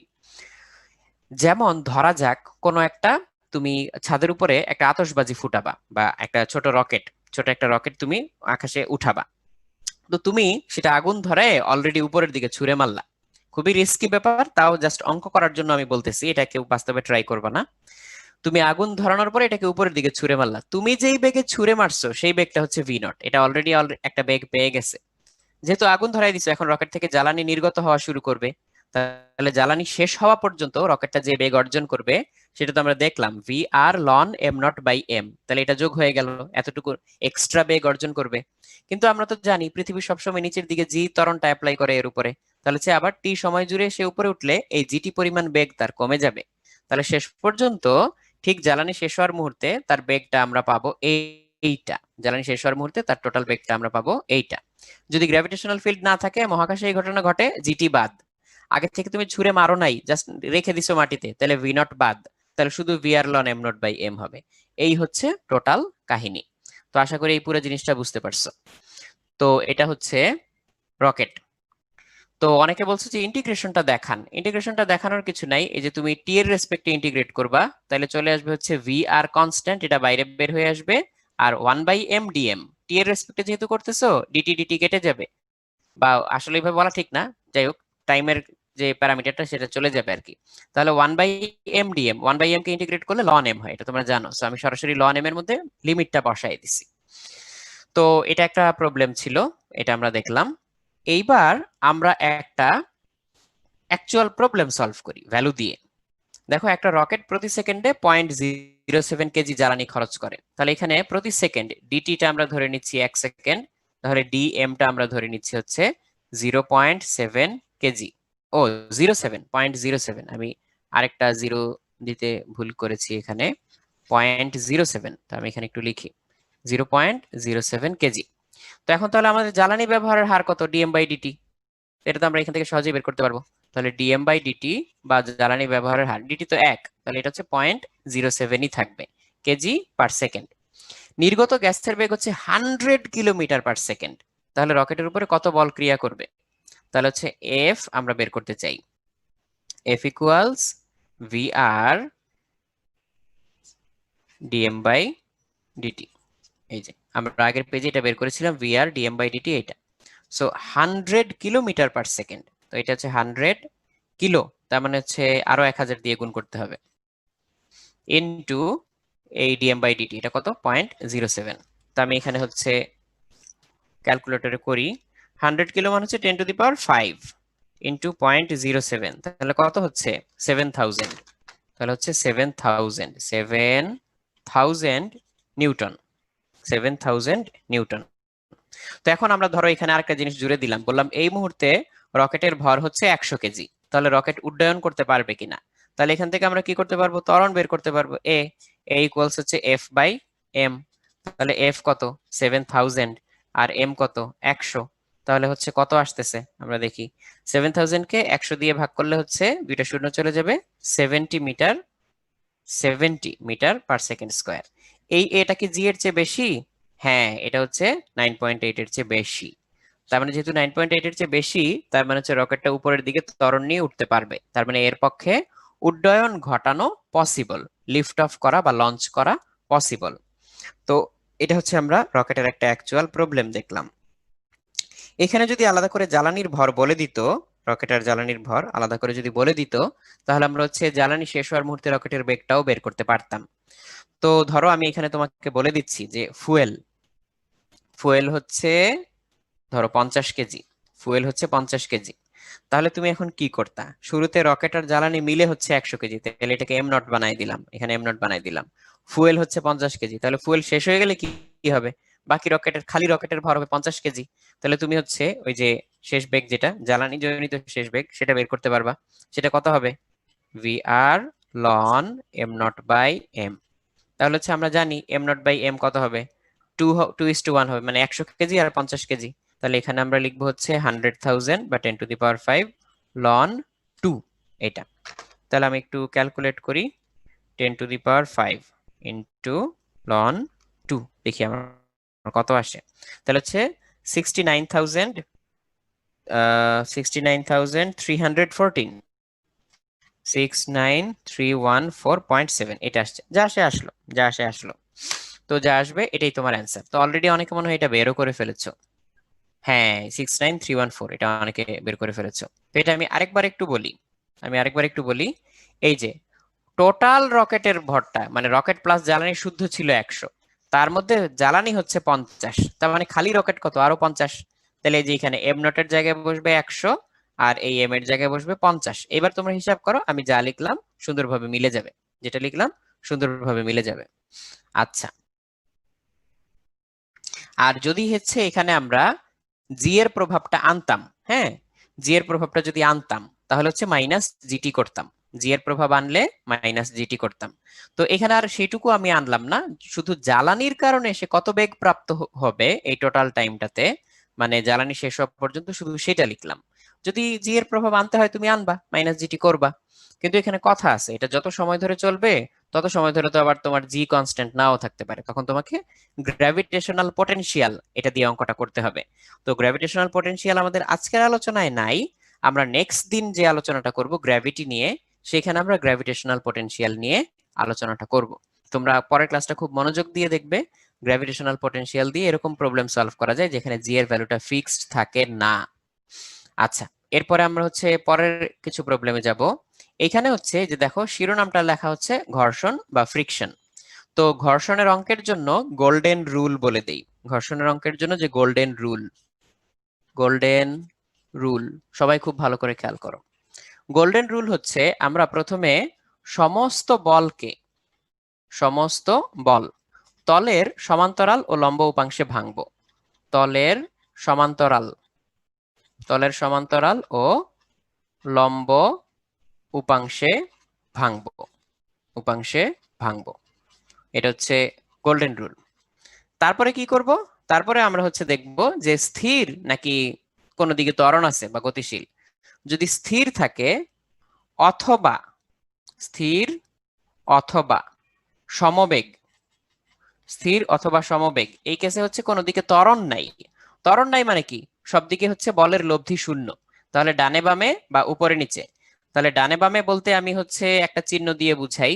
ধরো ডানে বামে বলতে আমি এই চিহ্নটা দিয়ে বুঝাইলাম, ডানে অর বামে। আর উপরে নিচে বলতে আমি ধরো এই চিহ্নটা দিয়ে বুঝাইলাম, এই চিহ্নটা দিয়ে বুঝাইলাম। বলের লব্ধি শূন্য, বলের, বলের লব্ধি শূন্য, বলের লব্ধি জিরো। কারণ কি? স্থির অথবা সমবেগ মানে তো ত্বরণ নাই, ত্বরণ না থাকলে তো বলের লব্ধি শূন্য। আর যদি হচ্ছে ত্বরণ থাকে, যদি ত্বরণ থাকে তাহলে আমরা কি করতে পারবো? ত্বরণ থাকলে ডিরেক্টলি যেই বরাবর ত্বরণ ওই বরাবর আমরা সামেশন এফ ইকুয়ালস এম এ এটা বসাই দিব। সো এটা হচ্ছে যে কোনো ফ্রিকশনের অঙ্ক করার জন্য গোল্ডেন রুল। সমস্ত বল তলের সমান্তরাল ও লম্ব উপাংশে ভাঙবো। স্থির অথবা সমবেগ যদি হয় তাহলে ডানে বামে উপরে নিচে বলের লব্ধি শূন্য। আর যদি হচ্ছে ত্বরণ থাকে তাহলে summation F equals M A. আমরা কয়েকটা কেস দেখি, তুমি নিজেই এখন তাহলে ক্লিয়ার হয়ে যাবে। খুব ভালো করে খেয়াল করো। আমরা প্রথমে একটা কাজ করব, আমরা প্রথমে হচ্ছে একটা ফ্ল্যাট সারফেস নিলাম, তার উপরে আমরা করলাম কি একটা অবজেক্ট নিলাম। এই যে অবজেক্টটা এইভাবে আছে, এই অবজেক্টের উপর আমরা তির্যক ভাবে বল প্রয়োগ করব। খুব ভালো করে খেয়াল করো, একবারেই বুঝবা। আর একবারে যদি না বুঝো তুমি তো ভিডিও যতবার ইচ্ছা দেখতেই পারবা। সো এখন মনোযোগ দিয়ে শোনো, তোমার বুঝার প্রবাবিলিটি বাড়বে, বুঝার চান্স বাড়বে। তাহলে এফ বল আমরা প্রয়োগ করলাম কত কোণে? আমরা থিটা কোণে এফ বল প্রয়োগ করলাম। তো মাটির উপরে যেহেতু রাখা বস্তুটা, এর উপরে সরাসরি নিচের দিকে কাজ করবে এমজি, আর ঠিক তার বিপরীত দিকে কাজ করবে তলের অভিলম্ব প্রতিক্রিয়া বল আর। এফ এই বলটা, এখন একটু দেখো এফ বলটা কি তলের সমান্তরাল বা তলের লম্ব? না, তলের সমান্তরাল বা লম্ব এটা নাই। যেহেতু নাই, এই বলটাকে আমরা এখন ভেঙে ফেলবো, আমাদের গোল্ডেন রুল নাম্বার 1। তাহলে যে ভেঙে ফেলছি এফ কস থিটা। আর উপরের দিকে তাহলে হচ্ছে উপাংশটা কত হবে? F sine theta. তো আমি হচ্ছে এই ফোর্সটাকে ভেঙে ফেলছি, ভেঙে হচ্ছে এটা। এখন একটু চিন্তা করো, এই এফ কস থিটা ফোর্সের জন্য সে সামনে যাওয়ার চেষ্টা করবে। তাহলে সামনে যদি যাওয়ার চেষ্টা করে, ফ্রিকশন কাজ করবে তার অপোজিট ডিরেকশনে, এই যে পিছনের দিকে ফ্রিকশন কাজ করবে এফ। তো গতি ঘর্ষণ নাকি স্থিতি ঘর্ষণ এটা এখন আমি লিখি নাই, আমি লিখবো পরে। গতির জায়গায় গতি এফ কে, আর স্থিতির জায়গায় হচ্ছে স্থিতি এফ এস, সেটা আমি লিখবো। কিন্তু তোমাদেরকে আমি এখানে আরেকটা জিনিস দেখাইতে চাচ্ছি, সেটা হচ্ছে এই যে দেখো, আমি এই পুরা ছবিটাকে না কপি করব এখন। আমি পুরো ছবিটাকে কপি করব। কেন কপি করব? এই দেখো, কপি করে আমি নিচে নিয়ে আসলাম। আবার নিচে নিয়ে আসলাম কেন? একটা জিনিস দেখানোর জন্য। সেটা হচ্ছে এই যে এফটাকে যে আমরা ভেঙে ফেলছি, এখন চলো আমরা এই এফটাকে বাদ দেই। যে এফটাকে আমরা ভেঙে ফেলছি, এফটাকে বাদ দিলাম। তাহলে এফটাকে বাদ দিয়ে দিলে ছবিটা কেমন দেখা যাবে? ছবিটা যে এরকম দেখা যাবে না? এখন দেখো এফ এর তো উপাংশ আমি ভেঙেই ফেলছি, অরিজিনাল এফ কে তো আর রাখার দরকার নাই। তাহলে দেখো সুন্দর করে বোঝা যাচ্ছে যে সবগুলা বল তলের সমান্তরালে আছে আর তলের লম্বভাবে আছে। এইবার হচ্ছে আমরা আমাদের গোল্ডেন রুলটা অ্যাপ্লাই করব। তাহলে আমরা এখন এই কেসটা যদি স্থিতি ঘর্ষণের বেলায় দেখি, যদি আমরা এই কেসটাকে স্থিতি ঘর্ষণের বেলায় দেখি, তাহলে স্থিতি ঘর্ষণের বেলায় সামনে পিছে উপরে নিচে বল সমান। সামনে বল কত? F cos theta. পিছনে বল কত? এফ, বা হচ্ছে স্থিতি ঘর্ষণ। স্থিতি ঘর্ষণ আমরা এফ এস দিয়ে লিখি। আর উপরে নিচে কি আছে? উপরে আছে হচ্ছে R plus F sine theta, নিচের দিকে আছে হচ্ছে এমজি। তাহলে আমরা আর এর ভ্যালু লিখতে পারবো MG minus F sine theta. তাহলে এই দেখো আমাদের আরও বের করা হয়ে গেল, এফ এস ও বের করা হয়ে গেল। এই যে এটা হচ্ছে আমাদের আর এর ভ্যালু, আর এটা হচ্ছে আমাদের এফ এস এর ভ্যালু। তো আমরা তো যে কোনো সময়ই জানি যে এফ ইকুয়ালস মিউ আর, মিউ হচ্ছে ঘর্ষণ গুণাঙ্ক। তো যদি গতি ঘর্ষণ হয় তাহলে আমরা লিখবো F S equals mu S into R. আর স্থিতি ঘর্ষণ হলে, সরি, যদি স্থিতি ঘর্ষণ হয় আমরা লিখবো F S equals mu S into R. আর গতি ঘর্ষণ হলে লিখবো F K equals mu K into R. এইবার গতিতে আসি, খুব ভালো করে এখন আরো বেশি মনোযোগ দাও। গতির দুইটা কেস হতে পারে। সমবেগ, সমবেগ মানে তো ত্বরণ নাই। ত্বরণ নাই মানে তো হচ্ছে স্থিতি ঘর্ষণে আমরা যা ফর্মুলা লিখছি তাই লিখবো, হুবহু তাই, খালি এফ এস এর জায়গায় এফ কে লিখবো। সমবেগে তো ত্বরণ নাই, তার মানে এখনো সামনে পিছনে ফোর্সটা কেমন? সমান। তাহলে এফ কস থিটা ইকুয়ালস আমরা লিখবো এফ কে। আর উপরে নিচে তো এখানে কোনো ত্বরণ নাই, তাহলে তো হচ্ছে তলটা মানে বস্তুটা তল থেকে সরে যাইতো বা তলের ভিতরে ঢুকে যাইতো। তাহলে এখনো আমরা R plus F sine theta equals লিখতে পারবো এমজি। তাহলে আর এর মানটা এক্স্যাক্টলি সেম আসবে, R equals MG minus F sine theta. তাহলে এটা আমরা লিখলাম। তাহলে যে এখানে এফ কে বের করে ফেললাম, আর এখানে হচ্ছে আর বের করে ফেললাম। বাকি রইলো যদি ত্বরণ হয় সেই কেসটা। তো ত্বরণ হবে কখন? যখন হচ্ছে ঘর্ষণের চেয়ে তোমার এই বলটা বেশি হবে, সো তখন হচ্ছে ত্বরণ হবে। ধরা যাক এদিকে ত্বরণ হচ্ছে এ, এদিকে ত্বরণ হচ্ছে। তো আমরা এবার গতি ঘর্ষণের ত্বরণের কেসটাতে আসি। তো আমি এক কাজ করি, একটু আমার এখানে নিচে যেহেতু জায়গা কমে গেছে, তোমরা অনেকে হয়তো এর নিচে লিখলে দেখতে পাবে না, আমি এটাকে একটু উপরে উঠাই দিলাম। এই যে এই লেখাটাকে একটু উপরে উঠাই দিলাম, আর এই লেখাটাকে আর একটু উপরে উঠাই দেই, এটাকে একটু উপরে উঠে দিলাম। এখন আমার জায়গা আছে। তো আমি নিচে এখন একটা লাইন লিখতে পারবো। তো আমি এখন হচ্ছে ত্বরণের কেসটা লিখি। ত্বরণ, ত্বরণের কেসটা simply summation F equals M A. এই বস্তুর উপরে সামনের দিকে এফ কস থিটা কাজ করে, পিছনের দিকে এফ কে কাজ করে। তাহলে হচ্ছে লব্ধি বল কত? F cos theta minus F K equals M A. ব্যাস, এই হচ্ছে আমার summation F equals M A, আমরা এখানে অ্যাপ্লাই করে ফেললাম। উপরে নিচে বলার বেলায় আমরা কি বলতে পারবো? উপরে নিচে কি কিছু চেঞ্জ হয়েছে? কিচ্ছু চেঞ্জ হয় নাই। তাহলে ডিরেক্টলি আমি লিখে দিই আর ইকুয়ালস হচ্ছে MG minus F sine theta. তো আশা করি তোমরা এটা বুঝতে পারছো। সো এটা হচ্ছে ত্বরণের কেসে আমরা হচ্ছে এরকম লিখলাম। তো আমরা এই গোল্ডেন রুলটা যে কোনো কেসেই অ্যাপ্লাই করতে পারবো। আচ্ছা, তো অনেকে জিজ্ঞেস করেছো যে হচ্ছে এফ ইকুয়ালস মিউ আর কেন? এটা হচ্ছে ফর্মুলা। হ্যাঁ, তো তুমি নর্মালি ইনটুইটিভলি ওই জিনিসটা বুঝতে পারবা যে একটা বস্তুকে তুমি তলের সাথে যত জোরে চেপে ধরবা, যত জোরে চেপে ধরবা তল তো প্রতিক্রিয়া তত বেশি দিবে, তাহলে তত ফ্রিকশন বেশি হবে। তাহলে ফ্রিকশনটা হচ্ছে আর এর সমানুপাতিক, আর সেই সমানুপাতিক ধ্রুবকটাই হচ্ছে মিউ, এই জন্য এফ ইকুয়ালস মিউ আর। তো তোমাদের উত্তরটা বলে দিলাম। এইবার আমরা চলো এই গোল্ডেন রুল অ্যাপ্লাই করে একটা জটিল কেস দেখি। এই কেসটা সবাই একটু এক্সট্রা মনোযোগ দিয়ে দেখো প্লিজ। আর এটার ভিডিওটা তোমরা পরে আবার দেখবা, এটার ভিডিওটা তোমরা পরে আবার দেখবা। আমি এটা তোমাদেরকে বলেই দিলাম, রেকমেন্ড করলাম যে এই ভিডিওটা তোমরা আবার পরে দেখবা। আর এখন সবাই একটু বেশি মনোযোগ দিয়ে দেখো। খাতায় তোলার দরকার নাই, কিছু করার দরকার নাই, আগে ভালো করে দেখে নাও, দেখলেই বুঝবা। আর নোটটা তো পেয়েই যাবা। সো এক্সট্রা মনোযোগ দিয়ে এখন একটু ভালো করে খেয়াল করো প্লিজ। তো একটু সবাই দেখো, আমরা এখানে একটা বস্তু দিলাম, এই যে একটা বস্তু, এই বস্তুটার উপরে আমরা কি কি ফোর্স রাখতে পারি। তো দেখো, এই যে আমাদের যে তলটা ছিল, অলরেডি তলটা থিটা অ্যাঙ্গেলে আছে, অলরেডি তলটা হচ্ছে থিটা অ্যাঙ্গেলে আছে। এই তলের সাথে, এই তলের সাথে এফ ফোর্স অ্যাপ্লাই করলাম আমরা আলফা অ্যাঙ্গেলে, তলের সাথে আলফা অ্যাঙ্গেলে আমরা এফ ফোর্স অ্যাপ্লাই করলাম। এবার হচ্ছে আমরা একটু দেখি আমাদের এমজি কোন দিকে কাজ করে। এমজি অলওয়েজ কাজ করে হচ্ছে নিচের দিকে, সো এমজি অলওয়েজ নিচের দিকে কাজ করে। তো আমরা এই দুইটা ফোর্স রাখছি এখন। তাহলে এখন আমাকে বলো তো, এই এমজি কিংবা এফ কোনোটা কি আমাদের যে তলটা হেলানো তল, এই হেলানো তলের সমান্তরাল বা লম্বভাবে আছে? নাই। তাহলে আমাদের রুল নাম্বার 1 কি বলে? তাহলে আমাদের রুল নাম্বার 1 বলে যে আমাদেরকে তলের সমান্তরাল এবং লম্ব উপাংশে ভাঙতে হবে। তাহলে চলো আমরা প্রথমে এফ কে ভাঙি, খুব ভালো করে খেয়াল করো। এই যে আমরা এফ কে ভাঙলাম, তাহলে এদিকে উপাংশটা হবে এফ কজ আলফা, উপরের দিকের উপাংশটা কি হবে? উপরের দিকের উপাংশটা হবে হচ্ছে এফ সাইন আলফা। খুব ভালো করে খেয়াল করো। এইবার আমরা অভিলম্ব প্রতিক্রিয়া বল, এটাও তো তলের সাথে লম্ব, এটা এঁকে দিলাম। অভিলম্ব প্রতিক্রিয়া বল হচ্ছে আর, এটাকে তো আর ভাঙতে হবে না, এমজি কে ভাঙতে হবে, এমজি কে ভাঙতে হবে। তাহলে দেখো এমজি এর জন্য আমি এই তলের লম্ব বরাবর একটা দাগ দিলাম, তলের লম্ব বরাবর দাগ দিলাম। তোমরা এই ত্রিভুজ থেকে বের করে ফেলতে পারবা যে এই অ্যাঙ্গেলটাও আসলে থিটা হয়। এই অ্যাঙ্গেলটা যদি থিটা হয় তাহলে এই বরাবর এমজি এর যে উপাংশটা সেটা নির্ঘাত হবে এমজি কস থিটা। এটা কত হবে? এমজি কস থিটা হবে। তাহলে এমজি কস থিটা যদি এই উপাংশটা হয় তাহলে সামনের দিকের উপাংশটা কত হবে? সামনের দিকের উপাংশটা হবে MG sine theta, MG sine theta এটা। তো এখন আমি তো উপাংশগুলা বের করে এইভাবে লিখলাম। এইবার তোমাদের এই যে দেখানোর জন্য যে কাজটা করি এটা একটু দেখো। এই যে আমি পুরাটাকে কপি করব, এখন একটু উপরে সরায় নিয়ে যাই, আমার জায়গা লাগবে। আমি পুরাটাকে এখন কপি করব। তো পুরাটাকে কপি করে হচ্ছে আমি এক সাইডে নিয়ে আসলাম, এই সাইডে নিয়ে আসলাম। কেন নিয়ে আসলাম তোমরা নিশ্চয়ই জানো। যেই বলগুলাকে আমরা ভেঙে ফেলছি তাদেরকে বাদ দিয়ে দিব। এই যে এই বলগুলাকে ভেঙে ফেলছি, বাদ দিয়ে দিলাম। এমজি বলটাকে আমরা ভেঙে ফেলছি, এটাকে বাদ দিয়ে দিলাম। এখন দেখো তো সবগুলা বল আমাদের তলের সমান্তরাল আর তলের লম্ব হয়ে গেল কিনা। তাহলে আমাদের যেই তলটা, এই তলের সমান্তরাল এবং তলের লম্ব, এই উপাংশে কিন্তু আমরা পুরো জিনিসটাকে ভেঙে ফেলছি। এখনো কিন্তু আমি ফ্রিকশন আঁকি নাই, কেউ খেয়াল করছো? ফ্রিকশন জিনিসটা কিন্তু আমি এখনো কোথায় সেটা আঁকি নাই। কারণ আছে এখানে, কারণ আছে। সেটা হচ্ছে দেখো, আমি প্রথম উপরে একটা শর্ত লিখে দিচ্ছি, উপরে ডান কোনায় আমি একটা শর্ত লিখে দিচ্ছি, F cos alpha greater than M G sine theta, F cos alpha greater than M G sine theta, এই শর্তটা লিখে দিলাম। তাহলে এই শর্তটা লিখলে কি হবে?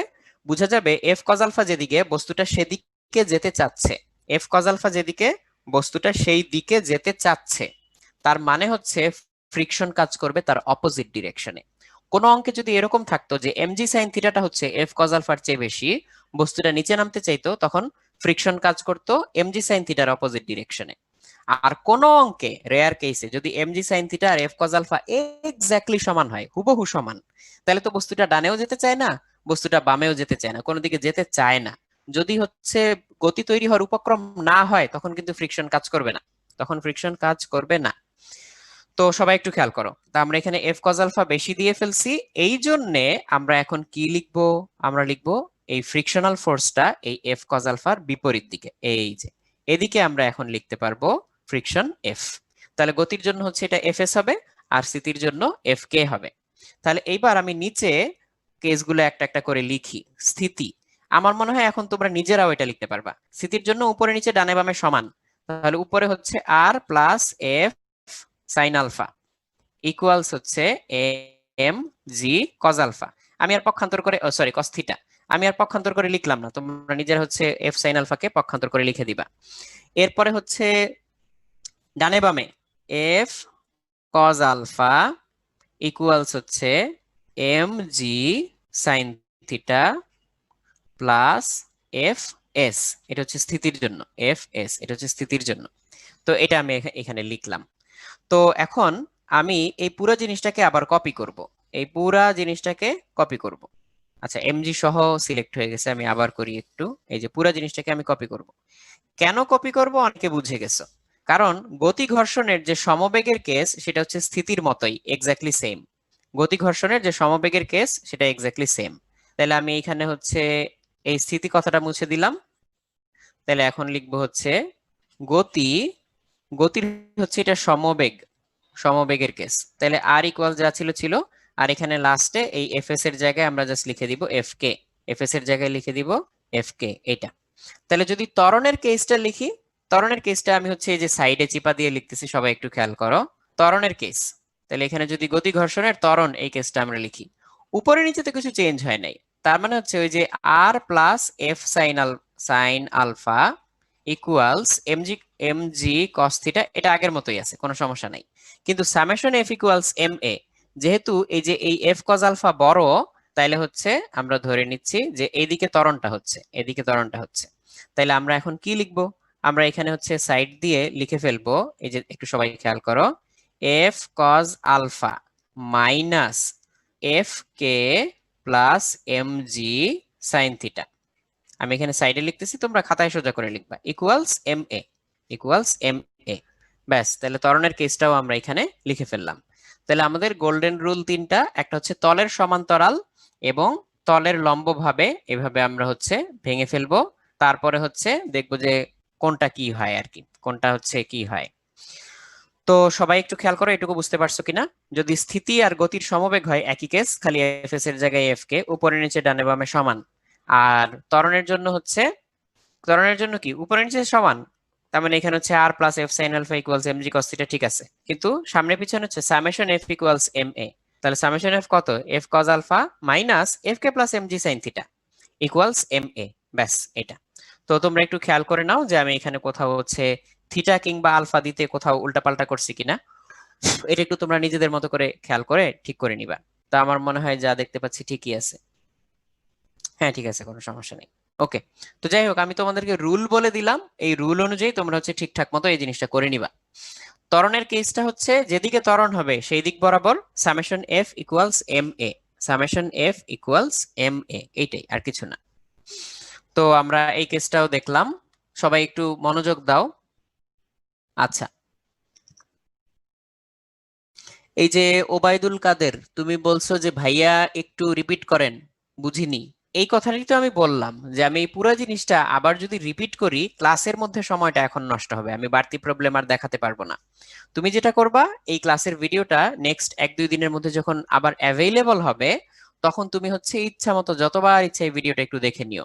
আর ভিডিওটা কিভাবে পাবা এটা তোমাদেরকে বিস্তারিত একটা সেশনে দেখায় দেওয়া হবে, যে কোথায় লগ ইন করবা, কোথায় গিয়ে ভিডিওটা দেখবা, কোথায় ক্লাস নোট ডাউনলোড করবা, কোনো চিন্তা করো না। এখন জাস্ট এখনকার মতো করে দেখতে থাকো, ভিডিওটা শীঘ্রই তোমরা নোটিস পেয়ে যাবা যে কোথায় গিয়ে দেখতে হবে।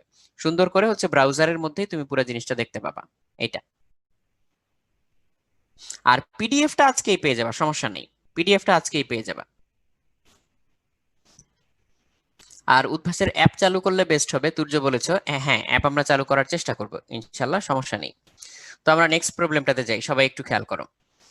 1000 কেজি ভরের একটি গাড়ির চাকা এবং রাস্তার মধ্যে স্থিতি ঘর্ষণ সহগ গুণাঙ্ক হচ্ছে 0.8, তাহলে যে মিউ এস ইকুয়ালস হচ্ছে 0.8।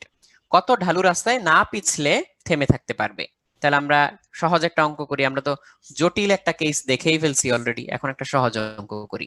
তো মনে করো এটা একটা গাড়ি, এটা হচ্ছে এখানে আছে, তো এটার চাকার মধ্যে স্থিতি ঘর্ষণ গুণাঙ্ক দেওয়া আছে হচ্ছে 0.8। তো এখন বলছে যে 1000 কেজি, এটা 1000 KG, M equals 1000 KG, KG.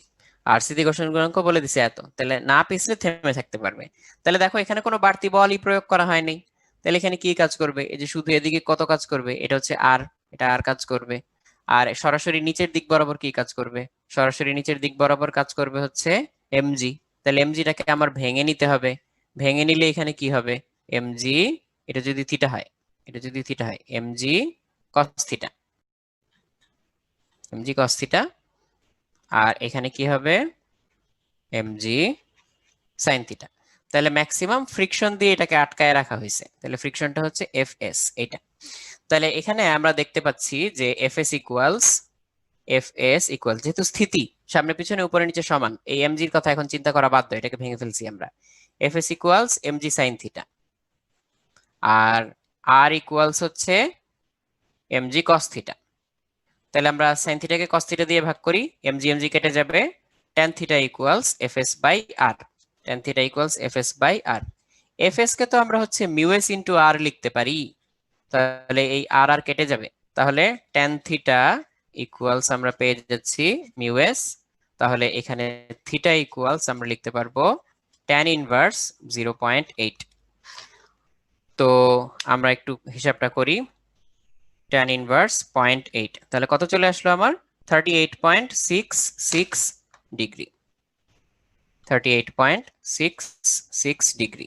এই যে ম্যাক্সিমাম যত অ্যাঙ্গেলে না পিছলে পড়ে থাকতে পারে, তার মানে তুমি একটু চিন্তা করো, মনে করো হচ্ছে এই প্ল্যাটফর্মটা 0 ডিগ্রিতে ছিল, তারপরে আস্তে আস্তে আমরা এটাকে উঁচু করা শুরু করলাম, 38.66 ডিগ্রিতে আসলে এটা পিছলে পড়ার উপক্রম হয়। তাহলে এই যে ম্যাক্সিমাম যত অ্যাঙ্গেলে থাকতে পারে সেটা হচ্ছে স্থিতিকোণ, এটাকে বলে স্থিতিকোণ বা অ্যাঙ্গেল অফ রিপোজ। তোমরা আরেকটা জিনিস খেয়াল করবা, বাজারে গেলে দেখবা এই যে অনেক, এই যে বস্তার মধ্যে হচ্ছে চাল ডাল বিক্রি করে, এই যে বস্তার মুখ এরকম খোলা থাকে, এই যে বস্তা, বস্তার মুখটা আমি খালি আঁকতেছি, পুরো বস্তা না আঁকলাম। বস্তার উপরে এই যে চাল ডাল স্তূপ করা থাকে, এই চাল ডাল গুলা নির্দিষ্ট অ্যাঙ্গেলে স্তূপ হয়ে থাকে। কোনোটা হয়তো এরকম ঢালু হয়ে এরকম ভাবে থাকে, কোনোটা হয়তো এরকম আরেকটু উঁচু হয়ে স্তূপ হয়ে থাকে, আটা ময়দা এগুলো বিভিন্ন অ্যাঙ্গেলে স্তূপ হয়ে থাকে। তো এই অ্যাঙ্গেলটা হচ্ছে ওই ওই চাল ডালের নিজের সাথে নিজের যে স্থিতিকোণ ওইটার প্রায় কাছাকাছি হয়। তুমি যদি এদের উপরে আরো বেশি চাল ডাল দাও, তুমি কখনোই চালকে না এরকম করে স্তূপ করতে পারবা না, এরকম করে স্তূপ করা পসিবল না, কারণ অ্যাঙ্গেলটা বেশি হয়ে যাচ্ছে। এই উপর অংশ গড়ায় পড়ার চেষ্টা করবে, গড়ায় পড়তে পড়তে যখন যেই মুহূর্তে স্থিতিকোণের সমান হয়ে যাবে তখন হচ্ছে গড়ানো থেমে যাবে, তখন হচ্ছে একটা নির্দিষ্ট এরকম অ্যাঙ্গেল পাবা। তো এই অ্যাঙ্গেলটা দেখেই তুমি হচ্ছে স্থিতিকোণ বের করে ফেলতে পারবা। সো ওই চালের সাথে চালের যে মিউএস এটাও তুমি বের করে ফেলতে পারবা। তো এটা হচ্ছে বুদ্ধি শিখাই দিলাম, পরে একবার একদিন ট্রাই করে দেখতে পারো। তো আমি হচ্ছে পরের প্রবলেমটাতে যাই। খুব সুন্দর একটা প্রবলেম দেখো। পাশের চিত্রে ধাক্কার মান 10 নিউটন হলে ব্লকের ত্বরণ কত? তো এই যে একটা রিজিড ওয়ালে আমরা একটা 1 কেজি ভরের বস্তুকে ঠেলা দিয়ে রাখছি, তাহলে এই যে এটা হচ্ছে 10 নিউটন, এই যে ঠেলা দিয়ে রাখছি যে এটা হচ্ছে 10 নিউটন, তাহলে এটা হচ্ছে আমাদের প্রয়োগকৃত বল এফ। তাহলে বলো তো এখন প্রতিক্রিয়া, অভিলম্ব প্রতিক্রিয়া কোন দিকে কাজ করবে? অভিলম্ব প্রতিক্রিয়াটা বিপরীত দিকে কাজ করবে। তো আমি হচ্ছে এখানে জাস্ট একটু চিহ্নটা দিয়ে দেখাই যে কোন দিকে, আমি আর বস্তুর গায়ে আঁকলাম না, এই যে এটা হচ্ছে অভিলম্ব প্রতিক্রিয়া বল, এদিকে কাজ করবে। আর বস্তুটার উপরে ফ্রিকশন কাজ করবে কোন দিকে? বস্তুটা এমজি এর প্রভাবে, আমি লাল কালি দিয়ে এমজিটা আঁকি, খুব ভালো করে খেয়াল করো। বস্তুটা এমজি এই বলের প্রভাবে নিচের দিকে নামতে চাইবে, এই বলের প্রভাবে নিচের দিকে নামতে চাইবে, কিন্তু দেওয়ালের ফ্রিকশন তো তাকে বাধা দিবে। তাহলে ফ্রিকশনটা কোন দিকে কাজ করতেছে? ফ্রিকশনটা কাজ করতেছে উপরের দিকে। তাহলে আমরা প্রথমে একটু দেখি বস্তুটা যেহেতু প্রথমে স্থির ছিল, তাহলে গতি ঘর্ষণটা এখানে কত পাওয়া যায়। তাহলে একটু আমরা এখানে বলগুলা বের করার চেষ্টা করি। তাহলে একটু খেয়াল করো, আমরা এক্স অক্ষ বরাবর 10 নিউটন বল প্রয়োগ করছি দেয়ালের দিকে চেপে ধরার জন্য, তাহলে প্রতিক্রিয়া কত পাবো? Exactly same. তাহলে আর ইকুয়ালস আমরা পাবো হচ্ছে 10 নিউটন। তার কারণ হচ্ছে যে এখানে আনুভূমিক বরাবর আর কোনো ফোর্স নাই, তাহলে আর এর মান আমরা পেয়ে গেলাম। আর এর মান পেয়ে গেলে এফ এস তো আমরা পেতেই পারি, F S equals mu S into R. তাহলে মিউ এস কত? মিউ এস হচ্ছে 0.4, তাহলে এখানে আমরা লিখতে পারি 0.4 ইন্টু আর হচ্ছে 10, তাহলে 4 নিউটন পাওয়া গেল। তাহলে এই যে আমরা যে এফ এস এর ভ্যালুটা বের করে ফেলছি, পরে এটা নীল কালি দিয়ে লিখে দেই, তাহলে তুমি বুঝবা যে এটা আমরা পরে বের করছি। তাহলে 4 নিউটন ফোর্স উপরের দিকে কাজ করতেছে, ফ্রিকশনাল ফোর্স। এটা হচ্ছে ম্যাক্সিমাম স্থিতি ঘর্ষণ, স্থিতি ঘর্ষণের চেয়ে বেশি আর বল দিতে পারতেছে না। যেহেতু পারতেছে না, তাহলে 4 নিউটনই হচ্ছে সর্বোচ্চ বল। নিচের দিকে এমজি কত এবার একটু দেখি তো। এমজি, এম হচ্ছে 1, জি হচ্ছে 9.8, তাহলে হচ্ছে 9.8 নিউটন। তাহলে বুঝতেই পারতেছো যে এমজিটা কার চেয়ে বেশি? এফএস এর চেয়ে বেশি। তাহলে বস্তুটাকে এখানে স্থির থাকতে পারবে না, বস্তুটা হচ্ছে নিচের দিকে গতিশীল হবে। গতিশীল হইলে তখন তো আর স্থিতি ঘর্ষণ থাকবে না, তখন বিপরীত দিকে হয়ে যাবে গতি ঘর্ষণ। তাহলে তখন উপরের দিকে কাজ করবে হচ্ছে এফ কে, আর নিচের দিকে কাজ করবে হচ্ছে এম জি। তাহলে আমরা একটু এফ কে বের করি, চলো। এফ কে ইকুয়ালস কত? গতি ঘর্ষণ গুণাঙ্ক মিউ কে হচ্ছে 0.1, 0.1 ইন্টু আর, আর হচ্ছে 10। তাহলে এখানে কত আসতেছে আমাদের? এখানে 0.1 ইন্টু 10, 1 নিউটন।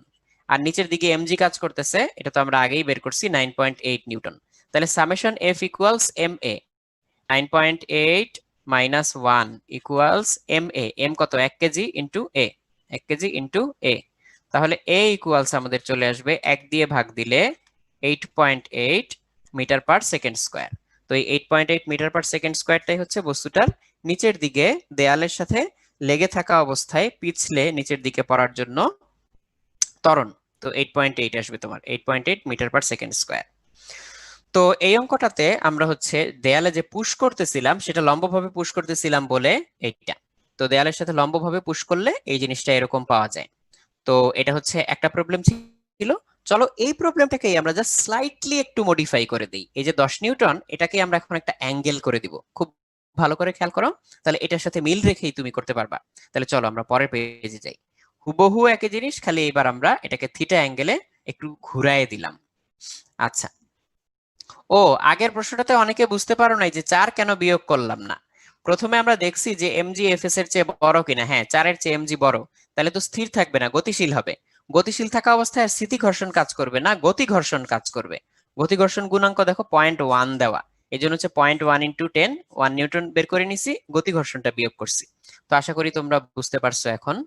আচ্ছা, রিজিড ওয়াল অনেকে জানতে চাইছো, এটা কি? এটা কি কোনো বিশেষ ধরনের ওয়াল যে এটা মঙ্গল গ্রহে পাওয়া যায় বা এরকম কিছু? রিজিড মানে দৃঢ়, রিজিড ওয়াল মানে দৃঢ় দেয়াল।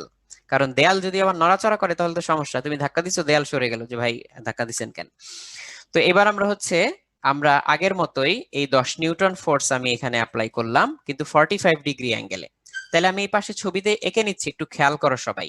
এই 10 নিউটনের উপরের দিকের যে উপাংশ এটা কতটুকু হবে, আনুভূমিকের সাথে যেহেতু থিটা, তাহলে উল্লম্ব দিকে উপাংশ হবে হচ্ছে 10 sin 45, 10 sin 45। আর এই যে এদিকে একটা উপাংশ কাজ করবে, এই যে এদিকে দেয়ালের দিকে, এটা হবে হচ্ছে 10 cos 45। তো তোমরা জানো 45 এর জন্য সাইন আর কজের ভ্যালু আসলে কি আসে, 45 এর জন্য সাইন আর কজের ভ্যালু হচ্ছে সেম আসে। তাহলে আমরা হচ্ছে এই ফোর্সটা কত পাবো, 5√2, এটা পাবো হচ্ছে 5√2। এই যে এটা হচ্ছে 5√2, এটাও পাবো হচ্ছে 5√2। তো এই হচ্ছে আমার বলগুলাকে আমরা ভেঙে নিলাম, আমরা বলগুলাকে ভেঙে নিলাম। তো ভেঙে নিলে 5√2 করে পাওয়া যাচ্ছে। এবার আবার আমরা আগের হিসাবটা করব। তুমি একটু চিন্তা করো, এই বস্তুটার উপর হচ্ছে এই যে এদিকে কাজ করতেছে mg, এদিকে প্রথমে প্রথমে স্থির থাকা অবস্থায় কাজ করতেছে fs। আর অভিলম্ব প্রতিক্রিয়া বল কোন দিকে কাজ করবে, অভিলম্ব প্রতিক্রিয়া বল কাজ করবে হচ্ছে এই যে বিপরীত দিকে, এই যে এদিকে কাজ করবে, আমি এটা হলুদ কালি দিয়ে দেখাচ্ছি আর। তাহলে আর এর ভ্যালু আমরা এখানে বের করে ফেলি প্রথমে। এই যে অভিলম্ব প্রতিক্রিয়া বল যেটা দেয়ালের লম্ব বরাবর আর, সেটা কোত্থেকে পাবে, এই যে নিচে যে 10 cos থিটা দেখতে পাচ্ছ, 10 cos 45, এটা হচ্ছে দেয়ালের দিকে চেপে ধরতেছে, তাহলে প্রতিক্রিয়াটা হবে তার সমান। তাইলে আর ইকুয়ালস আমরা লিখতে পারবো হচ্ছে 10 cos 45 ডিগ্রি অর 5√2। আর এর ভ্যালু আমরা পেয়ে গেলাম। তাহলে এফএস আর এফ কে আমরা এখানে একটু বের করে ফেলতে পারি। প্রথমে চলো এফএস বের করি। এফএস হচ্ছে মিউএস ইন্টু আর। তাহলে মিউএস কত, মিউএস হচ্ছে 0.4, আর কত 5√2। তাহলে দেখি এটা কতটুকু আসে, এটা আমাদের আসবে হচ্ছে 0.4 0.4 ইন্টু 5√2, তাহলে চলে আসলো 2√2, 2√2, এটা 2√2 চলে আসলো। তাহলে এটা হচ্ছে এফএস। এখন উপরের দিকে কি কি ফোর্স আছে একটু দেখি আমরা। উপরের দিকে যে এফএস ফোর্সটা আছে আর উপরের দিকে এই যে 5√2 ফোর্সটা আছে।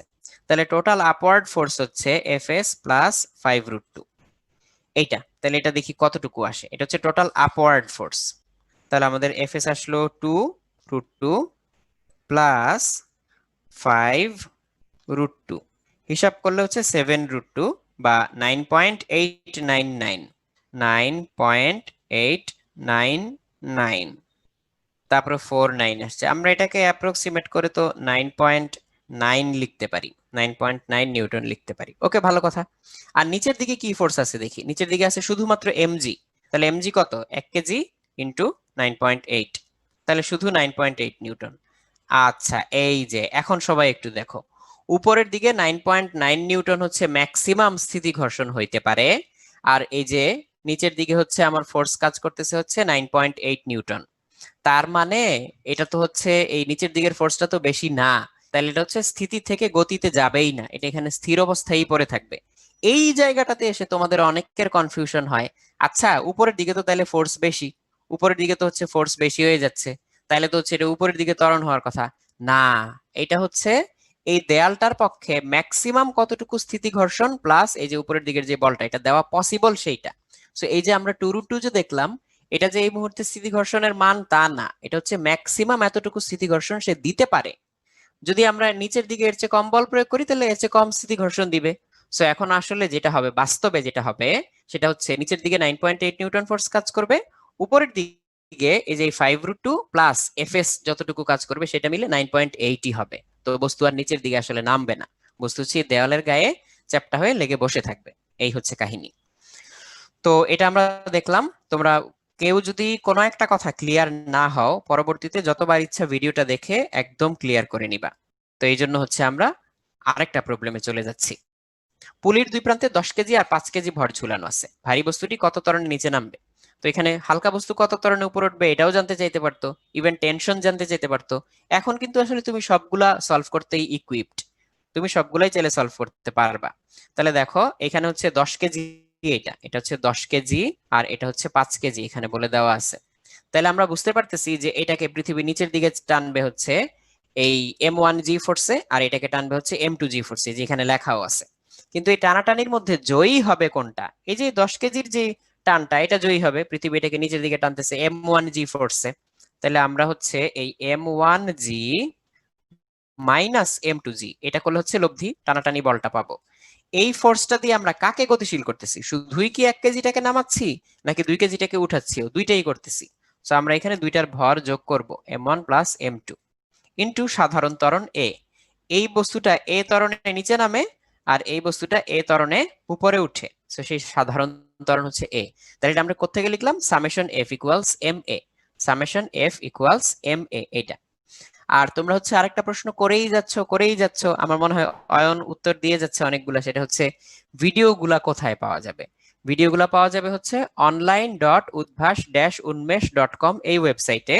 এই ওয়েবসাইটে কিভাবে ব্যবহার করতে হয় তোমাদেরকে আমরা শীঘ্রই এটা দেখাই দিব, কোনো চিন্তার কারণ নাই, এটা দেখাই দিব, দেখলেই তুমি বুঝে যাবা ইনশাল্লাহ।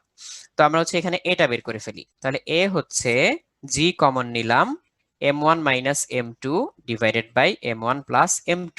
এবার হচ্ছে আমি ভ্যালু বসাই। জি হচ্ছে 9.8, M1 মাইনাস M2 কত? 10 কেজি মাইনাস 5 কেজি, তাহলে উপরে 5 আর নিচে হচ্ছে 10 আর 5 যোগ করলে 15। তো আমি এটা হচ্ছে ঝটপট এখানে একটু করে ফেলি।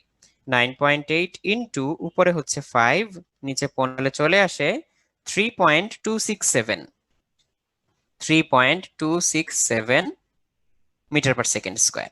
তো এটাই হচ্ছে আসলে আমার এখানে এক্সিলারেশন। এখন এখানে যদি টান বের করতে চাইতাম, সবাই একটু খেয়াল করো, এই যে পাশে যে M1 ভরের বস্তুটা, এই যে এই M1 ভরের বস্তু, এটার জন্য চিন্তা করো। এই M1 ভরের বস্তুটাতে নিচের দিকে পৃথিবী অ্যাপ্লাই করে M1G, আর উপরের দিকে সুতাটা অ্যাপ্লাই করে T, কিন্তু এটা তো এ ত্বরণে নিচে নামে, তার মানে M1G স্ট্রং। তাহলে আমরা হচ্ছে লিখতে পারবো M1G মাইনাস টানবল T, কারণ টানবলটা কি করে? ওকে নিচে পড়তে বাধা দেয়। তাহলে M1G minus T equals M1A। তাহলে এখান থেকে চলো আমরা টি বের করে ফেলি। টি ইকুয়ালস চলে আসবে M1 কমন নিলে G মাইনাস A। এটা তোমরা একটু বের করে আমাকে চ্যাট বক্সে জানাই দাও টি এর ভ্যালুটা কত আসছে। তা আমি আর নিজে ক্যালকুলেট করলাম না, তোমরা চ্যাট বক্সে জানাই দাও। M1 হচ্ছে 10 কেজি ধরবা, কারণ প্রশ্নে 10 কেজি দেওয়া আছে। জি হচ্ছে 9.8 ধরবা। এর মান তো তোমরা জানোই, নিজেই বের করছো 3.267 এটা। তো এখান থেকে হচ্ছে তোমার ভ্যালু চলে আসবে। তো আমি একটু দেখি তোমরা কত লিখছো। 65.33, এক্স্যাক্টলি এটাই আসার কথা ছিল।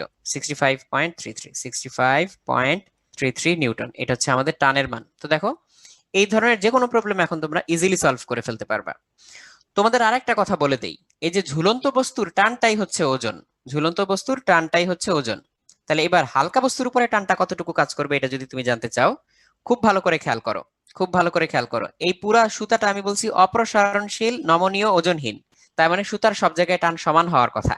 তাহলে হালকা বস্তুর উপরে যদি টান আমরা হিসাব করতে চাই, আমি উপরে নীল কালি দিয়ে লিখতেছি হালকা বস্তুর উপরে টান।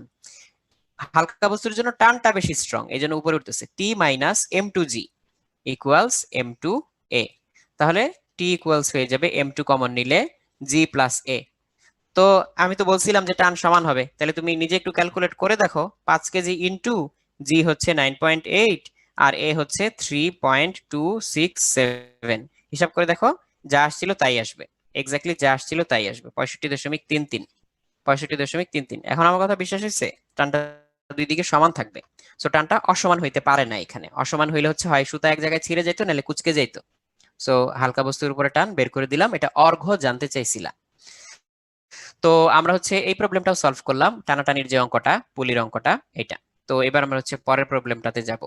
তো এইখানে আমরা জড়তার ভ্রামক নিয়ে একটু আলোচনা করতে চাই তোমাদেরকে। আমরা হচ্ছে এই ক্লাসের পিডিএফটার লাস্টে জড়তার ভ্রামকের একটা লিংক দিয়ে দিব, আমি জড়তার ভ্রামকের লিংক দিয়ে দিব, ওই লিংকে তোমরা হচ্ছে ক্লিক করবা। বা অয়ন, অয়ন আসো না? অয়ন শুনতে পাচ্ছ আমার কথা? ভাইয়া জি। তুমি একটা কাজ করতে পারো, চ্যাট বক্সে ওই যে উইকিপিডিয়াতে জড়তার ভ্রামকের যে লিস্টটা আছে, ওই পেজের লিংকটা দিয়ে দাও সবাইকে। ওকে ওকে। আচ্ছা, তাহলে সবাই সবাই সবাই একটু খুব ভালো করে খেয়াল করো, সবাই একটু খুব ভালো করে খেয়াল করো। আমরা হচ্ছে এই জড়তার ভ্রামক তো দেখবই, আমি মাঝখানে আরেকটা জিনিস একটু পড়ায় আসবো তোমাদেরকে। অয়ন তোমাদেরকে লিংকটা দিতে দিতে আমি হচ্ছে একটা জিনিস একটু পড়ায় আসবো, সেটা হচ্ছে সংঘর্ষ। সেটা হচ্ছে সংঘর্ষের একটা জিনিস আমি একটু তোমাদেরকে বলে আসবো, এরপর আমরা আবার জড়তার ভ্রামকে ফিরে আসবো। সবাই একটু ধৈর্য ধরে খেয়াল করো। আর অয়ন যে লিংকটা দিবে, সেই লিংকটা কিভাবে ব্যবহার করবো আমি এটাও তোমাদেরকে একটু বলে দিব। আমরা একটা লিনিয়ার কেস কল্পনা করব। লিনিয়ার কেস মানে হচ্ছে এই যে এরকম সরলরৈখিক একটা জিনিস। সরলরৈখিক একটা ক্ষেত্রে ধরো একটা বস্তু, এটা হচ্ছে m1 ভর, এটা যাচ্ছে u1 বেগে, আর একটা বস্তু m2 ভর, এটা যাচ্ছে u2 বেগে, একই সরলরেখা বরাবর যাচ্ছে এবং u1 গ্রেটার দেন u2, তাহলে এটা ধাক্কা খাবে, এরকম করে ধাক্কা খাইলো। ধাক্কা খাওয়ার পরে এদের মধ্যে যে সংঘর্ষ হইলো, সংঘর্ষের ফলে হচ্ছে একটা v1 বেগে চলা শুরু করবে, আর একটা হচ্ছে v2 বেগে চলা শুরু করবে। এটা হচ্ছে m1, এটা হচ্ছে m2। যদি সংঘর্ষটা স্থিতিস্থাপক সংঘর্ষ হয়, তখন ভরবেগ এবং গতিশক্তি দুইটাই সংরক্ষিত থাকে। তাহলে v1 এটাকে আমরা একটা ফর্মুলা দিয়ে লিখতে পারি, সেটা হচ্ছে এইভাবে মনে রাখবা, m1 minus m2 divided by m1 plus m2 into u1 plus twice m2 divided by m1 plus m2 into u2। এই ফর্মুলাটা অলরেডি অনেকে জানো। আর v2 ইকুয়ালস আমরা লিখতে পারবো হচ্ছে, এই যে আগেরটাই কি লিখছি, প্লাস হচ্ছে m2 দিয়ে লিখছি, তাহলে এখানে হচ্ছে আমার m1 হবে টুয়াইস m1, নিচেরটা ঠিক থাকবে m1 প্লাস m2, এটাও ঠিক থাকবে u1। আর এটাতে আগেরটাই লিখছিলাম হচ্ছে m1 মাইনাস m2, এবার উল্টাটা m2 minus m1 divided by m1 plus m2 into u2, এরকম করে আমরা লিখবো। এই ফর্মুলাটা অলরেডি অনেকে জানো। তো এখানে আমরা এই কেসটা কেন দেখাতে চাইতেছি আমি, সেটা হচ্ছে কখনো কখনো দুইটা বস্তুর ভর দিয়ে দিলে তো আমরা সরাসরি m1 m2 বসাইয়ে দিতে পারি, কখনো কখনো ভরের ডিসপ্যারিটিটা অনেক বেশি থাকে।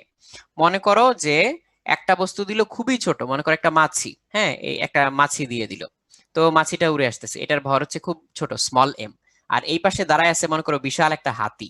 তাহলে এই হাতিটা যদি এখানে দাঁড়ায় থাকে, মাছির ভর তো এই হাতির সাপেক্ষে কিছুই না, এই হাতি দাঁড়ায় আছে, এই যে বড় বড় দাঁত, এটা এখানে দাঁড়ায় আছে।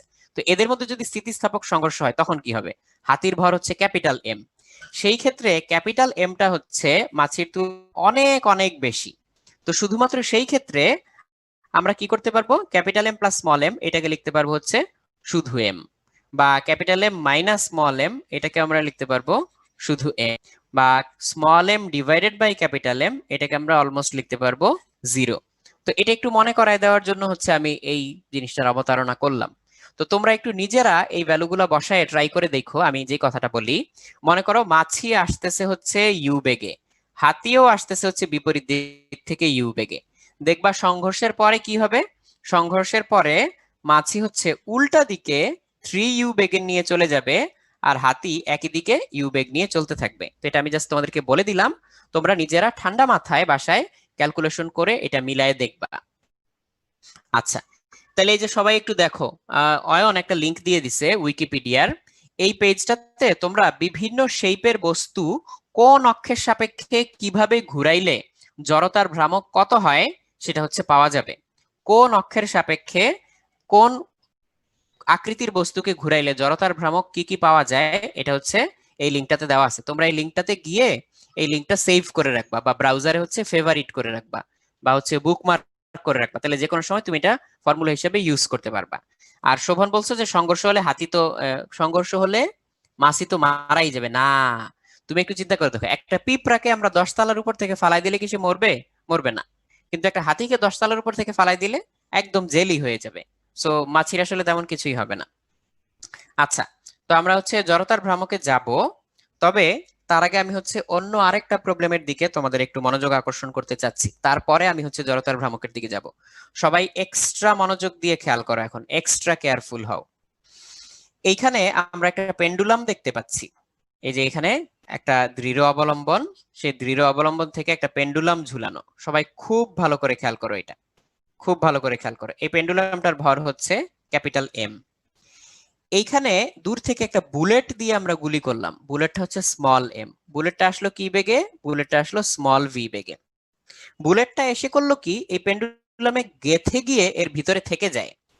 তাহলে থেকে গেলে এই দুইজনে মিলে সুইং করে একটুখানি উপরে উঠে যাবে। তাহলে যে সুইং করে একটুখানি উঠে গেলে বলটা এই জায়গায় চলে আসবে, এরকম একটা জায়গায় চলে আসবে। তো এই অ্যাঙ্গেলটা তৈরি হবে একটা থিটা। তো এই ঘটনাটার একটা ঐতিহাসিক তাৎপর্য আছে। এই জিনিসটাকে বলে হচ্ছে একটা ব্যালিস্টিক পেন্ডুলাম। ব্যালিস্টিক পেন্ডুলাম, এটা কেন? সেটা হচ্ছে আজকের দিনের মতো আগে তো এত মেজারমেন্টের জন্য precise equipment, high speed camera, force calculator এগুলো পাওয়া যাইতো না।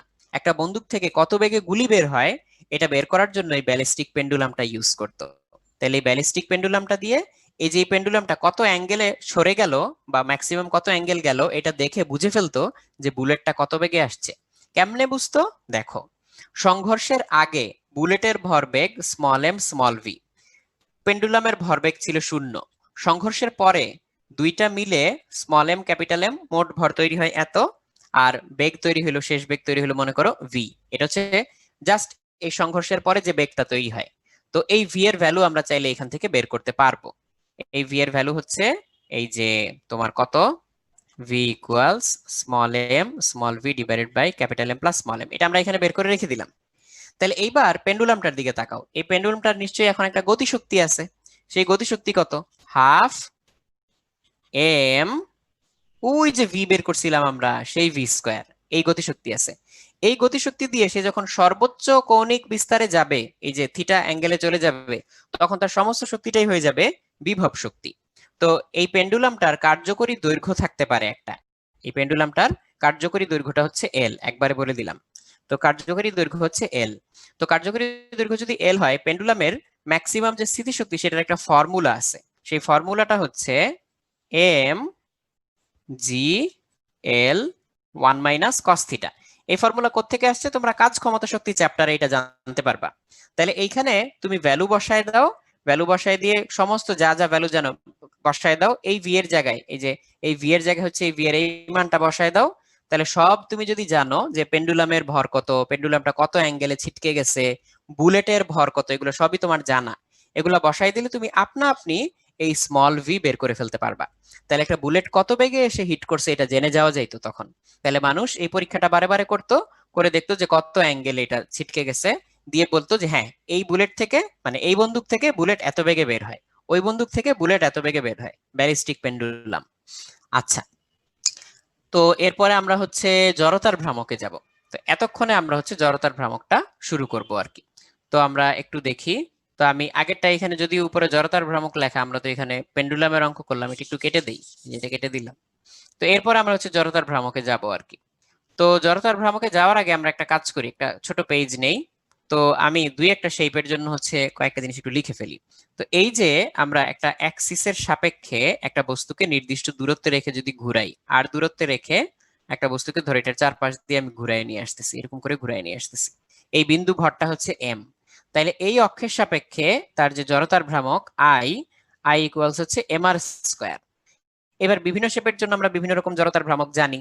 যেমন হচ্ছে একটা লাঠি, লাঠি বা সরু সুষম দণ্ড, সরু সুষম দণ্ডের কেন্দ্রগামী লম্ব অক্ষ, এটা সাপেক্ষে জড়তার ভ্রামক যদি এল হয় আর বস্তুর ভর যদি হয় এম, তাহলে জড়তার ভ্রামক আই হচ্ছে তোমরা সবাই জানো ml স্কোয়ার বাই 12 এরকম হয়। আর এটা যদি প্রান্তের সাপেক্ষে করতাম তখন হচ্ছে আরো জড়তার ভ্রামক বেড়ে যেত, তো ml স্কোয়ার বাই 3 হয়ে যেত। তো এই ফর্মুলাগুলো আমরা সরাসরি অ্যাপ্লাই করব বিভিন্ন অঙ্কের বেলায়। তো আমি ফর্মুলার ডিটেইলসে যাচ্ছি না, ফর্মুলার প্রতিপাদনে যাচ্ছি না, অঙ্কগুলো করে দেখাই। তো এখানে বলছে যে 4, 5, 6 একক ভরের তিনটা কণার স্থানাঙ্ক দিয়ে দিছে, স্থানাঙ্ক দিয়ে দিছে হচ্ছে এত এত এত। বলছে জেড অক্ষের সাপেক্ষে জড়তার ভ্রামক আর চক্রগতির ব্যাসার্ধ নির্ণয় করো। তো জেড অক্ষের সাপেক্ষে করতে বলছি, তাহলে জেড অক্ষের সাপেক্ষে দূরত্ব বের করতে হবে। তাইলে আমরা হচ্ছে এই যে এই স্থানাঙ্কগুলো দেখি, 4, 0, -1, -1টা হচ্ছে জেড স্থানাঙ্ক, তাহলে জেড বরাবর সে হচ্ছে -1 কোঅর্ডিনেটে আছে। কিন্তু এক্স ওয়াই বরাবর যত আছে সেইটা স্কোয়ার করে যোগ করে রুট করলেই আমরা জেড থেকে দূরত্ব পাই, তাই না? যেমন হচ্ছে একটা কণা মনে করো এইখানে আছে, একটা কণা মনে করো এখানে আছে, আমি লাল কালি দিয়ে দেখাই। তাহলে সেটা এই যে এক্স অক্ষের সাপেক্ষে আর ওয়াই অক্ষের সাপেক্ষে কত দূরে আছে, এটা যদি এক্স আর ওয়াই স্থানাঙ্ক যদি আমরা জানি, সেটাকে স্কোয়ার করে যোগ করে রুট করে দিলে এই যে জেড অক্ষ থেকে আমরা দূরত্বটা পেয়ে যাই। কাজেই এখানে আমাদের জেড অক্ষের সাপেক্ষে যেহেতু আমাকে জড়তার ভ্রামক বের করতে বলছে, জেড অক্ষ থেকে দূরত্বটা আমরা এক্স ওয়াই কোঅর্ডিনেটের মাধ্যমে পাবো, জেড কোঅর্ডিনেটটা কাজে আসবে না। কাজেই আমরা জড়তার ভ্রামক কিভাবে লিখতে পারি? জড়তার ভ্রামক তো আই ইকুয়ালস আমরা জানি যে ভর ইন্টু দূরত্ব স্কোয়ার। তাহলে প্রথম বস্তুটা তার জন্য কত, প্রথম বস্তুটা 4 কেজি, এটার জন্য দূরত্ব কত? দূরত্ব আমরা লিখবো হচ্ছে, দূরত্বকে যেহেতু স্কোয়ার করব তাহলে আর রুটটা কাজে আসবে না।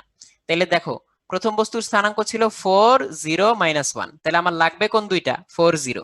তাহলে আমি 4 স্কোয়ার প্লাস 0 স্কোয়ার তারপরে রুট করতে পারতাম, এটা হচ্ছে দূরত্ব। দূরত্বকে স্কোয়ার করলে আবার কি হবে? এই রুটটা কেটে যাবে, তাহলে প্রথমটার জন্য আমি ডিরেক্টলি এখানে লিখে ফেলতেছি 4 স্কয়ার প্লাস 0 স্কয়ার, ব্যাস এটা হচ্ছে প্রথমটার জড়তার ভ্রামক।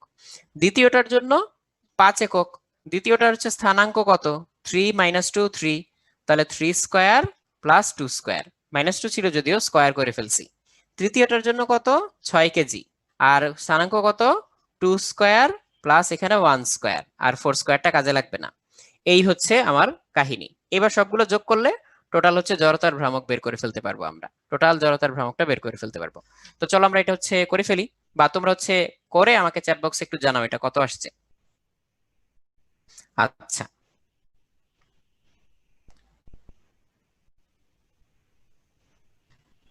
তাহলে চ্যাট বক্সে আমাকে একটু জানাও এটা কত আসছে, আমি তোমাদের ভ্যালুটা হচ্ছে লিখে দেই। ওকে, তাহলে তোমরা অলরেডি অনেকে জানানো শুরু করছো। টোটাল সবগুলো যোগ করলে 159 আসছে, তাই না? 159। তাহলে আমি এখানে টোটাল যোগ করে লিখে দিলাম 159, এটা হচ্ছে জড়তার ভ্রামক। যে কোনো সময় তুমি যখন জড়তার ভ্রামক বের করে ফেলবা, সেই জড়তার ভ্রামক আই ইকুয়ালস লিখে দিবা মোট ভর, যত টোটাল ভর আছে মোট ভর ইনটু কে স্কয়ার, তাহলে কেটাই হবে চক্রগতির ব্যাসার্ধ। I equals M K square লিখবা, এম হচ্ছে মোট ভর, সিস্টেমে যা ভর আছে সবগুলোর যোগফল, মোট ভর ইনটু কে স্কয়ার, তাহলে হচ্ছে এম কে স্কয়ার।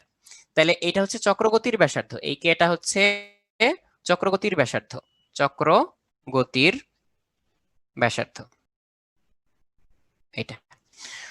তো যাই হোক, আমরা হচ্ছে চক্রগতির ব্যাসার্ধ নিয়ে চিন্তা করতেছিলাম, তাহলে চলো চক্রগতির ব্যাসার্ধ এখানে বের করে ফেলি। আই কত আসছে আমাদের 159, এম কত আসছে, এই কয়টা যোগ করি আমরা, 4 5 6 যোগ করি, 4 5 6 যোগ করলে কত আসবে, 11 আর 4 15 ইন্টু কে স্কয়ার। তাহলে কে ইকুয়ালস কত আসে তোমরা ঝটপট বের করে আমাকে একটু জানাই দাও, আমিও এটা করি। তাহলে আমরা এখানে করব হচ্ছে রুট ওভার 159 ডিভাইডেড বাই 15, তাহলে কত আসবে 3.2, 3.25, 255 অ্যাকচুয়ালি, যাই হোক আমি 25 লিখলাম আর কি। তো 3.25 তোমরা বের করে ফেলছো, কোনো সমস্যা নেই। এটা হচ্ছে জড়তার ভ্রামক বের করলাম, চক্রগতির ব্যাসার্ধ বের করলাম। আচ্ছা, লম্ব অক্ষ উপপাদ্য, লম্ব অক্ষ উপপাদ্যটা কাজ করবে হচ্ছে ফ্ল্যাট অবজেক্টের জন্য। হ্যাঁ, এই যে দেখো, এই যে এই পাশে কিন্তু লেখা আছে যে for any planer object, flat অবজেক্টের জন্য। তুমি বড় সড়ো কোনো ত্রিমাত্রিক অবজেক্টের জন্য আসলে হচ্ছে এই ফর্মুলাটা ইউজ করতে পারবে না। লম্ব অক্ষ উপপাদ্য হচ্ছে এক্স অক্ষের সাপেক্ষে আর ওয়াই অক্ষের সাপেক্ষে জড়তার ভ্রামক যা হয়, এদের কমন পয়েন্ট দিয়ে যদি আমরা হচ্ছে জেড অক্ষটা আঁকি, তাহলে জেড অক্ষের সাপেক্ষে জড়তার ভ্রামক হবে এই দুইটার যোগফল। তো এটার হচ্ছে বিভিন্ন ইমপ্লিকেশন আছে আর কি বিভিন্ন ক্ষেত্রে। আর এখানে এটার প্রমাণটাও আছে, প্রমাণটা তোমরা চাইলে ইজিলি করতে পারবা। তো যাই হোক, তো আমরা একটা এক্সাম্পলে যাই, এক্সাম্পলে গেলেই বুঝতে পারবো। যেমন এটা সবচেয়ে কমন একটা জিনিস, যে আমরা জানতাম যে একটা চাকতি বা একটা ডিস্ক, এই ডিস্কের কেন্দ্রগামী লম্ব অক্ষের সাপেক্ষে জড়তার ভ্রামক এটা হচ্ছে half M R square, half M R square. তো এখন আমরা যে কোনো একটা ব্যাস নিলাম, এই ডিস্কের যে কোনো একটা ব্যাস নিলাম, ব্যাসের সাপেক্ষে জড়তার ভ্রামক ধরলাম আই, এই ব্যাসের লম্ব আর একটা ব্যাস নিলাম, এটার সাপেক্ষেও জড়তার ভ্রামক আই হবে, কারণ এটাও তো ব্যাস। এই ব্যাস দুইটা মনে করো পরস্পর 90 ডিগ্রিতে আছে, তাহলে আমাদের শর্ত ফুলফিল হয়ে গেল যে এই দুইটা অক্ষ পরস্পর লম্ব, তাহলে তৃতীয় অক্ষের সাপেক্ষে জড়তার ভ্রামকটা এই দুইটার যোগফলের সমান। তাহলে এই হাফ এম আর স্কয়ারটা হয়ে যাবে হচ্ছে টুয়াইস আই। তাহলে এখানে আমরা দেখতে পাচ্ছি আই ইকুয়ালস কত চলে আসে, আই ইকুয়ালস চলে আসে 1/4 এম আর স্কয়ার। তার মানে হচ্ছে আমাদের যে কোনো একটা চাকতি বা ডিস্ক, এই যে একটা সলিড ডিস্ক, এই ডিস্কের যে জড়তার ভ্রামক, সেই ডিস্কের ব্যাসের সাপেক্ষে জড়তার ভ্রামকটা হচ্ছে 1/4 এম আর স্কয়ার। তো এগুলো আমাদের পরবর্তীতে বিভিন্ন ক্যালকুলেশন করতে কাজে লাগবে, এটা জাস্ট একটু উপপাদ্যটা বলে নিলাম। এরপরে হচ্ছে সমান্তরাল অক্ষ উপপাদ্য, এটা খুব ভালো করে খেয়াল করো। সমান্তরাল অক্ষ উপপাদ্যের মধ্যে একটা হচ্ছে সেন্টার অফ মাস বা ভর কেন্দ্র দিয়ে পাস করে এরকম একটা অ্যাক্সিস, ভর কেন্দ্র দিয়ে পাস করে মাঝের দিকে বা কাছের দিকে, এগুলো বলে লাভ নাই, একেবারে একটা অ্যাক্সিস হইতে হবে হচ্ছে সেন্টার অফ মাস বা ভর কেন্দ্র দিয়ে পাস করে এরকম একটা অ্যাক্সিস। তো এই অ্যাক্সিসের সাপেক্ষে জড়তার ভ্রামক মনে করো হচ্ছে আই এ, এই অ্যাক্সিসটার নাম দিলাম আমরা এ অ্যাক্সিস, এটার সাপেক্ষে জড়তার ভ্রামক আই এ। এর দূরবর্তী আরেকটা অক্ষ আছে, অক্ষটা হচ্ছে বি। তাহলে বি অক্ষের সাপেক্ষে যদি আমরা জড়তার ভ্রামক বের করতে চাই, মাঝের দূরত্বটা লাগবে আর আমাদের বস্তুর ভর লাগবে, তাহলে মাঝের দূরত্বটা হচ্ছে ডি। তাহলে এই যে এই বি অক্ষের সাপেক্ষে যে জড়তার ভ্রামক আই বি, এটা আমরা কি লিখতে পারবো, দূরবর্তী অক্ষের সাপেক্ষে জড়তার ভ্রামকটাকে লিখতে পারবো ভর কেন্দ্রগামী বা সেন্টার অফ মাস দিয়ে যায় এই অক্ষের সাপেক্ষে জড়তার ভ্রামক প্লাস বস্তুর ভর ইনটু দূরত্ব স্কয়ার, বস্তুর ভর ইনটু দূরত্ব স্কয়ার। তো একটা এক্সাম্পল দিলেই তোমাদের কাছে জিনিসটা ক্লিয়ার হয়ে যাবে। এই অঙ্কটা হচ্ছে বুয়েটে আসছিল, একটু খেয়াল করে দেখো। বলছে যে হাফ কেজি ভর বিশিষ্ট মিটার স্কেল। তাহলে মিটার স্কেল বললেই তুমি কি বুঝবা? স্কেলের মোট দৈর্ঘ্য এল হচ্ছে 1 মিটার। তাহলে যে মোট দৈর্ঘ্য এল, মোট দৈর্ঘ্য এল, এল হচ্ছে 1 মিটার, এটা তুমি বুঝে যাবা। মিটার স্কেলে 20 সেন্টিমিটার চিহ্নিত দাগের লম্ব অক্ষের সাপেক্ষে জড়তার ভ্রামক এটা নির্ণয় করতে বলছে। তাহলে 20 সেন্টিমিটার কোথায় পাবো? মোটামুটি এই জায়গায় পাবো। এটা যদি 0 সেন্টিমিটার হয়, এটা যদি 1 মিটার বা 100 সেন্টিমিটার হয়, তাহলে 20 সেন্টিমিটার হচ্ছে এইখানে পাবো। তো এটার সাপেক্ষে জড়তার ভ্রামক বের করতে বলছে। স্কেলটাকে হচ্ছে সরু সুষম দণ্ড বা পাতলা রড হিসেবে বিবেচনা করতে বলছে। তো আমরা একটা বস্তুর এই যে এরকম সরু সুষম দণ্ডের এই যে কেন্দ্রগামী লম্ব অক্ষ, এটার সাপেক্ষে জড়তার ভ্রামক জানি। তো এটার কেন্দ্রটা কোথায় আছে? 50-এ না? একটা মিটার স্কেলের 0 এক প্রান্তে, 100 আরেক প্রান্তে, তাহলে 50টা হচ্ছে মাঝখানে। তাহলে তোমরা বুঝেই যাচ্ছি যে এই দুইটার মাঝখানে দূরত্বটা আসলে কয় সেন্টিমিটার। তাহলে এদের মাঝখানে দূরত্বটা হচ্ছে 30 সেন্টিমিটার। তাহলে 30 সেন্টিমিটার হচ্ছে এদের মাঝখানে দূরত্ব। এইবার আমরা এ আর বি অ্যাক্সিস ডিফাইন করে ফেলি। আমরা বলছিলাম যে ভর কেন্দ্রগামী অ্যাক্সিসটার নাম এ আর দূরবর্তী অ্যাক্সিসটার নাম অ্যাক্সিস বি। তাহলে আমরা ফর্মুলায় আসি।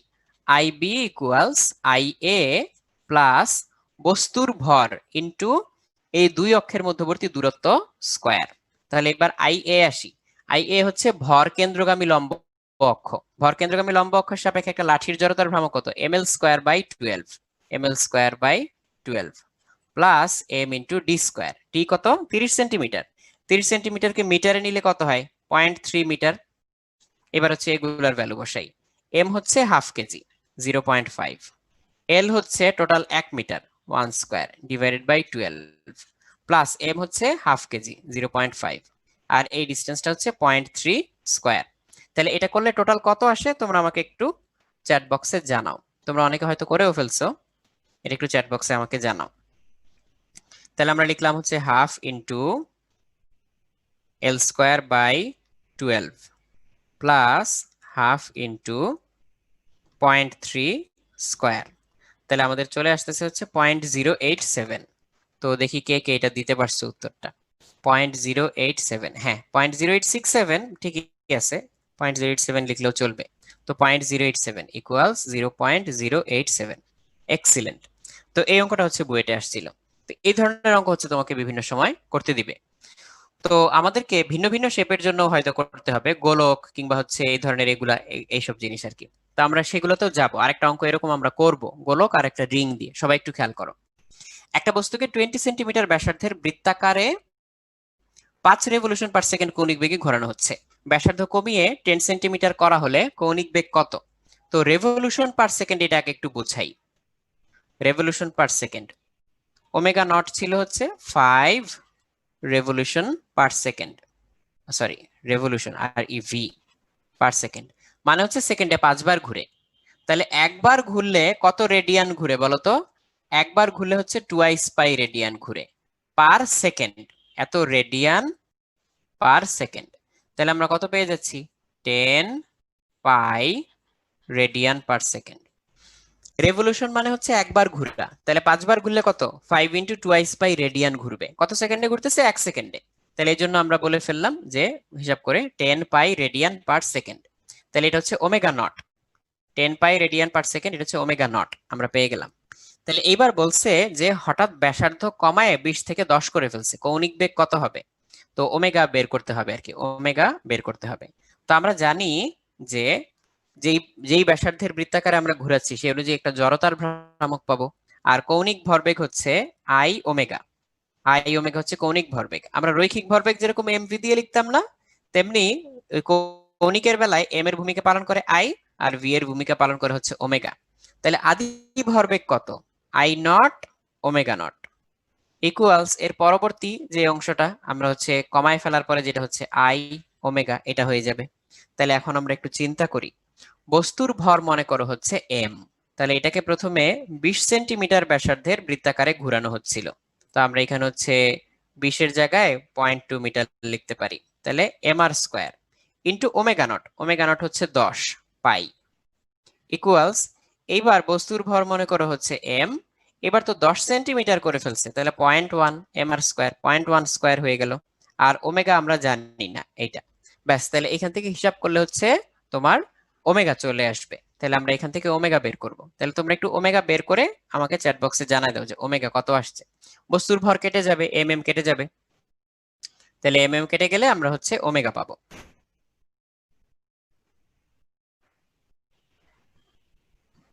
তাহলে ওমেগা কত আসছে আমাকে একটু জানাই দাও। 40 পাই আসছে, 40 পাই। হ্যাঁ, 40 পাই, এটা হচ্ছে ওমেগা। তাহলে খেয়াল করে দেখো, কৌণিক বেগ হচ্ছে বেড়ে 40 পাই হয়ে গেছে। আরেকটা জিনিস কি তোমরা খেয়াল করছো? একটু খেয়াল করো, এটা একটু আমার সাথে সাথে একটু খেয়াল করো। আমরা কৌণিক ভরবেগ যেমন হচ্ছে আই ওমেগা দিয়ে বের করতে পারি, তেমনি গতিশক্তিও বের করতে পারি। হাফ এম ভি স্কোয়ারের মতো হাফ আই ওমেগা স্কোয়ার এটা দিয়ে বের করতে পারি। তাহলে প্রথমে দেখবা যে half I not omega not square যত আসছে, এখন হাফ আই ওমেগা সেম আসবে না, half I omega square same আসবে না, তাহলে এটা কিন্তু ডিফারেন্ট আসবে। তাহলে এই যে ডিফারেন্ট আসলো, এটার কাহিনীটা কি? তাহলে এই যে ডিফারেন্ট আসলো মানে কি, পরেরটা দেখবা বেশি আসছে, পরেরটা দেখবা বেশি আসছে। তো এই যে বেশি আসছে এর কাহিনীটা কি? আসলে কাহিনীটা হচ্ছে এই যে ব্যাসার্ধ তুমি কমাইছো, ব্যাসার্ধ কমাইতে গিয়ে এই ঘটনাটা ঘটছে, তোমাকে কাজ করতে হয়েছে, সেই কাজটা এটার মধ্যে জমা রয়ে গেছে। তো আমাকে একটা সেকেন্ড একটু টাইম দাও। অয়ন, যদি কোনো প্রশ্নের উত্তর দিতে চাও একটু দিতে পারো, আমাকে একটু টাইম দাও। হ্যালো, জি ভাইয়া, আমি একটু মিস করে গেছি, কি বললেন?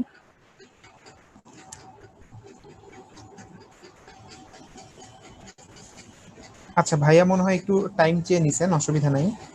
আহ, আবরার জাহিন জিজ্ঞেস করছে যে রেভলিউশন পার সেকেন্ডকে ভাঙার দরকার কি। রেভলিউশন পার সেকেন্ডকে না ভাঙলেও এখানে হইতো, কিন্তু এখানে কিন্তু জিজ্ঞেস করছে কৌণিক বেগ কত। তো কৌণিক বেগ আমরা রেডিয়ান পার সেকেন্ডে বের করি, এই জন্য আমাদের দুই পাশে রেডিয়ান পার সেকেন্ড রাখতে হবে। আচ্ছা অয়ন, আমি চলে আসছি। আমি যে আমার কারেন্ট চলে গেছে, তো আমি একটু চেক করে আসলাম পাওয়ার ব্যাকআপ ঠিক আছে কিনা, এই জন্য আর কি। আচ্ছা তো আচ্ছা। এখনো কি ক্লিয়ার শুনতে পাওয়া যাচ্ছে, তাই না? জি ভাইয়া, ক্লিয়ার আছে সব। আচ্ছা ঠিক আছে, ওকে, থ্যাংক ইউ। আচ্ছা, পরেরটায় আমরা আসলাম। দেখো, একটা চাকার ভর 6 কেজি আর চক্রগতির ব্যাসার্ধ হচ্ছে 30 সেন্টিমিটার। তাহলে ভর জানি, চক্রগতির ব্যাসার্ধ জানি, তাহলে জড়তার ভ্রামক বের করে ফেলতে পারবো। জড়তার ভ্রামক আই হচ্ছে এম কে স্কোয়ার, এম হচ্ছে 6, কে হচ্ছে 30 সেন্টিমিটার, 30 সেন্টিমিটার হচ্ছে 0.3 মিটার হয়। তাহলে আমরা হচ্ছে চক্রগতির ব্যাসার্ধ স্কোয়ার দিয়ে গুণ করে 6 × 0.3 স্কোয়ার, তাহলে আমরা জড়তার ভ্রামক বের করে ফেললাম 0.54। জড়তার ভ্রামকটা হচ্ছে 0.54 KG metre square, KG metre square আমরা এটা বের করে ফেললাম। তো এটা হচ্ছে আমাদের চক্রগতির ব্যাসার্ধ। আর হচ্ছে কি ছিল, ভর দেওয়া ছিল, এখান থেকে জড়তার ভ্রামক বের করছি। তো বলছে চাকাটিতে 3 রেডিয়ান পার সেকেন্ড স্কোয়ার ত্বরণ সৃষ্টি করতে কত মানের টর্ক লাগবে। আমরা রৈখিকের বেলায় যেমন এফ ইকুয়ালস এম এ লিখতাম, তেমনি কৌণিকের বেলায় কি লিখবো, tau equals I alpha, tau equals I alpha. তাহলে আমাদের এখানে টাউ ইকুয়ালস হবে আই ইন্টু আলফা। আই কত, 0.54, আলফা কত, 3। তাহলে এই যে এখান থেকে আমরা হচ্ছে 3 দিয়ে গুণ করলেই অ্যান্সারটা পেয়ে যাবো, তাহলে ইন্টু 3। এটা খুবই সহজ একটা প্রবলেম ছিল, জাস্ট এই কৌণিকের সাথে রৈখিকের যে সম্পর্কটা এটা মনে করায় দেওয়ার জন্য হচ্ছে আমি এটা দেখাইলাম তোমাদেরকে। তো টাউ হচ্ছে এত নিউটন মিটার, এত নিউটন মিটার টাউ এখানে প্রয়োজন হবে, এতটুকু টর্ক প্রয়োগ করতে হবে। তো এটা আমরা দেখলাম। তো 1.62 এটা তোমরা অলরেডি অনেকে জানাইও দিছো আমাদেরকে, 1.62। আবার তোমরা অনেকে বলতেছো যে তোমার এখানেও কারেন্ট চলে গেছে মিসবা। তো এই যে দেখো একটু, এই প্রবলেমটা সবাই এক্সট্রা মনোযোগ দিয়ে একটু দেখো, খুবই খুবই ইম্পর্টেন্ট একটা প্রবলেম, খুবই ইম্পর্টেন্ট, এটা একটু দেখো। বলছে পাশের চিত্রে একই সময় ছেড়ে দেয়া একটা গোলক এবং রিং গড়িয়ে পড়ছে, কে আগে ভূমিকে স্পর্শ করবে। দেওয়া আছে গোলকের ভর এবং ব্যাসার্ধ 10 কেজি এবং 3 মিটার, আর রিং এর ভর এবং ব্যাসার্ধ 1 কেজি এবং 1 মিটার। আমি প্রথমে আগে জিনিসটা এমনিতে নর্মালি করার চেষ্টা করি, সবাই একটু খেয়াল করো, পরে হচ্ছে গোলক আর রিং এই জিনিসটাতে যাব।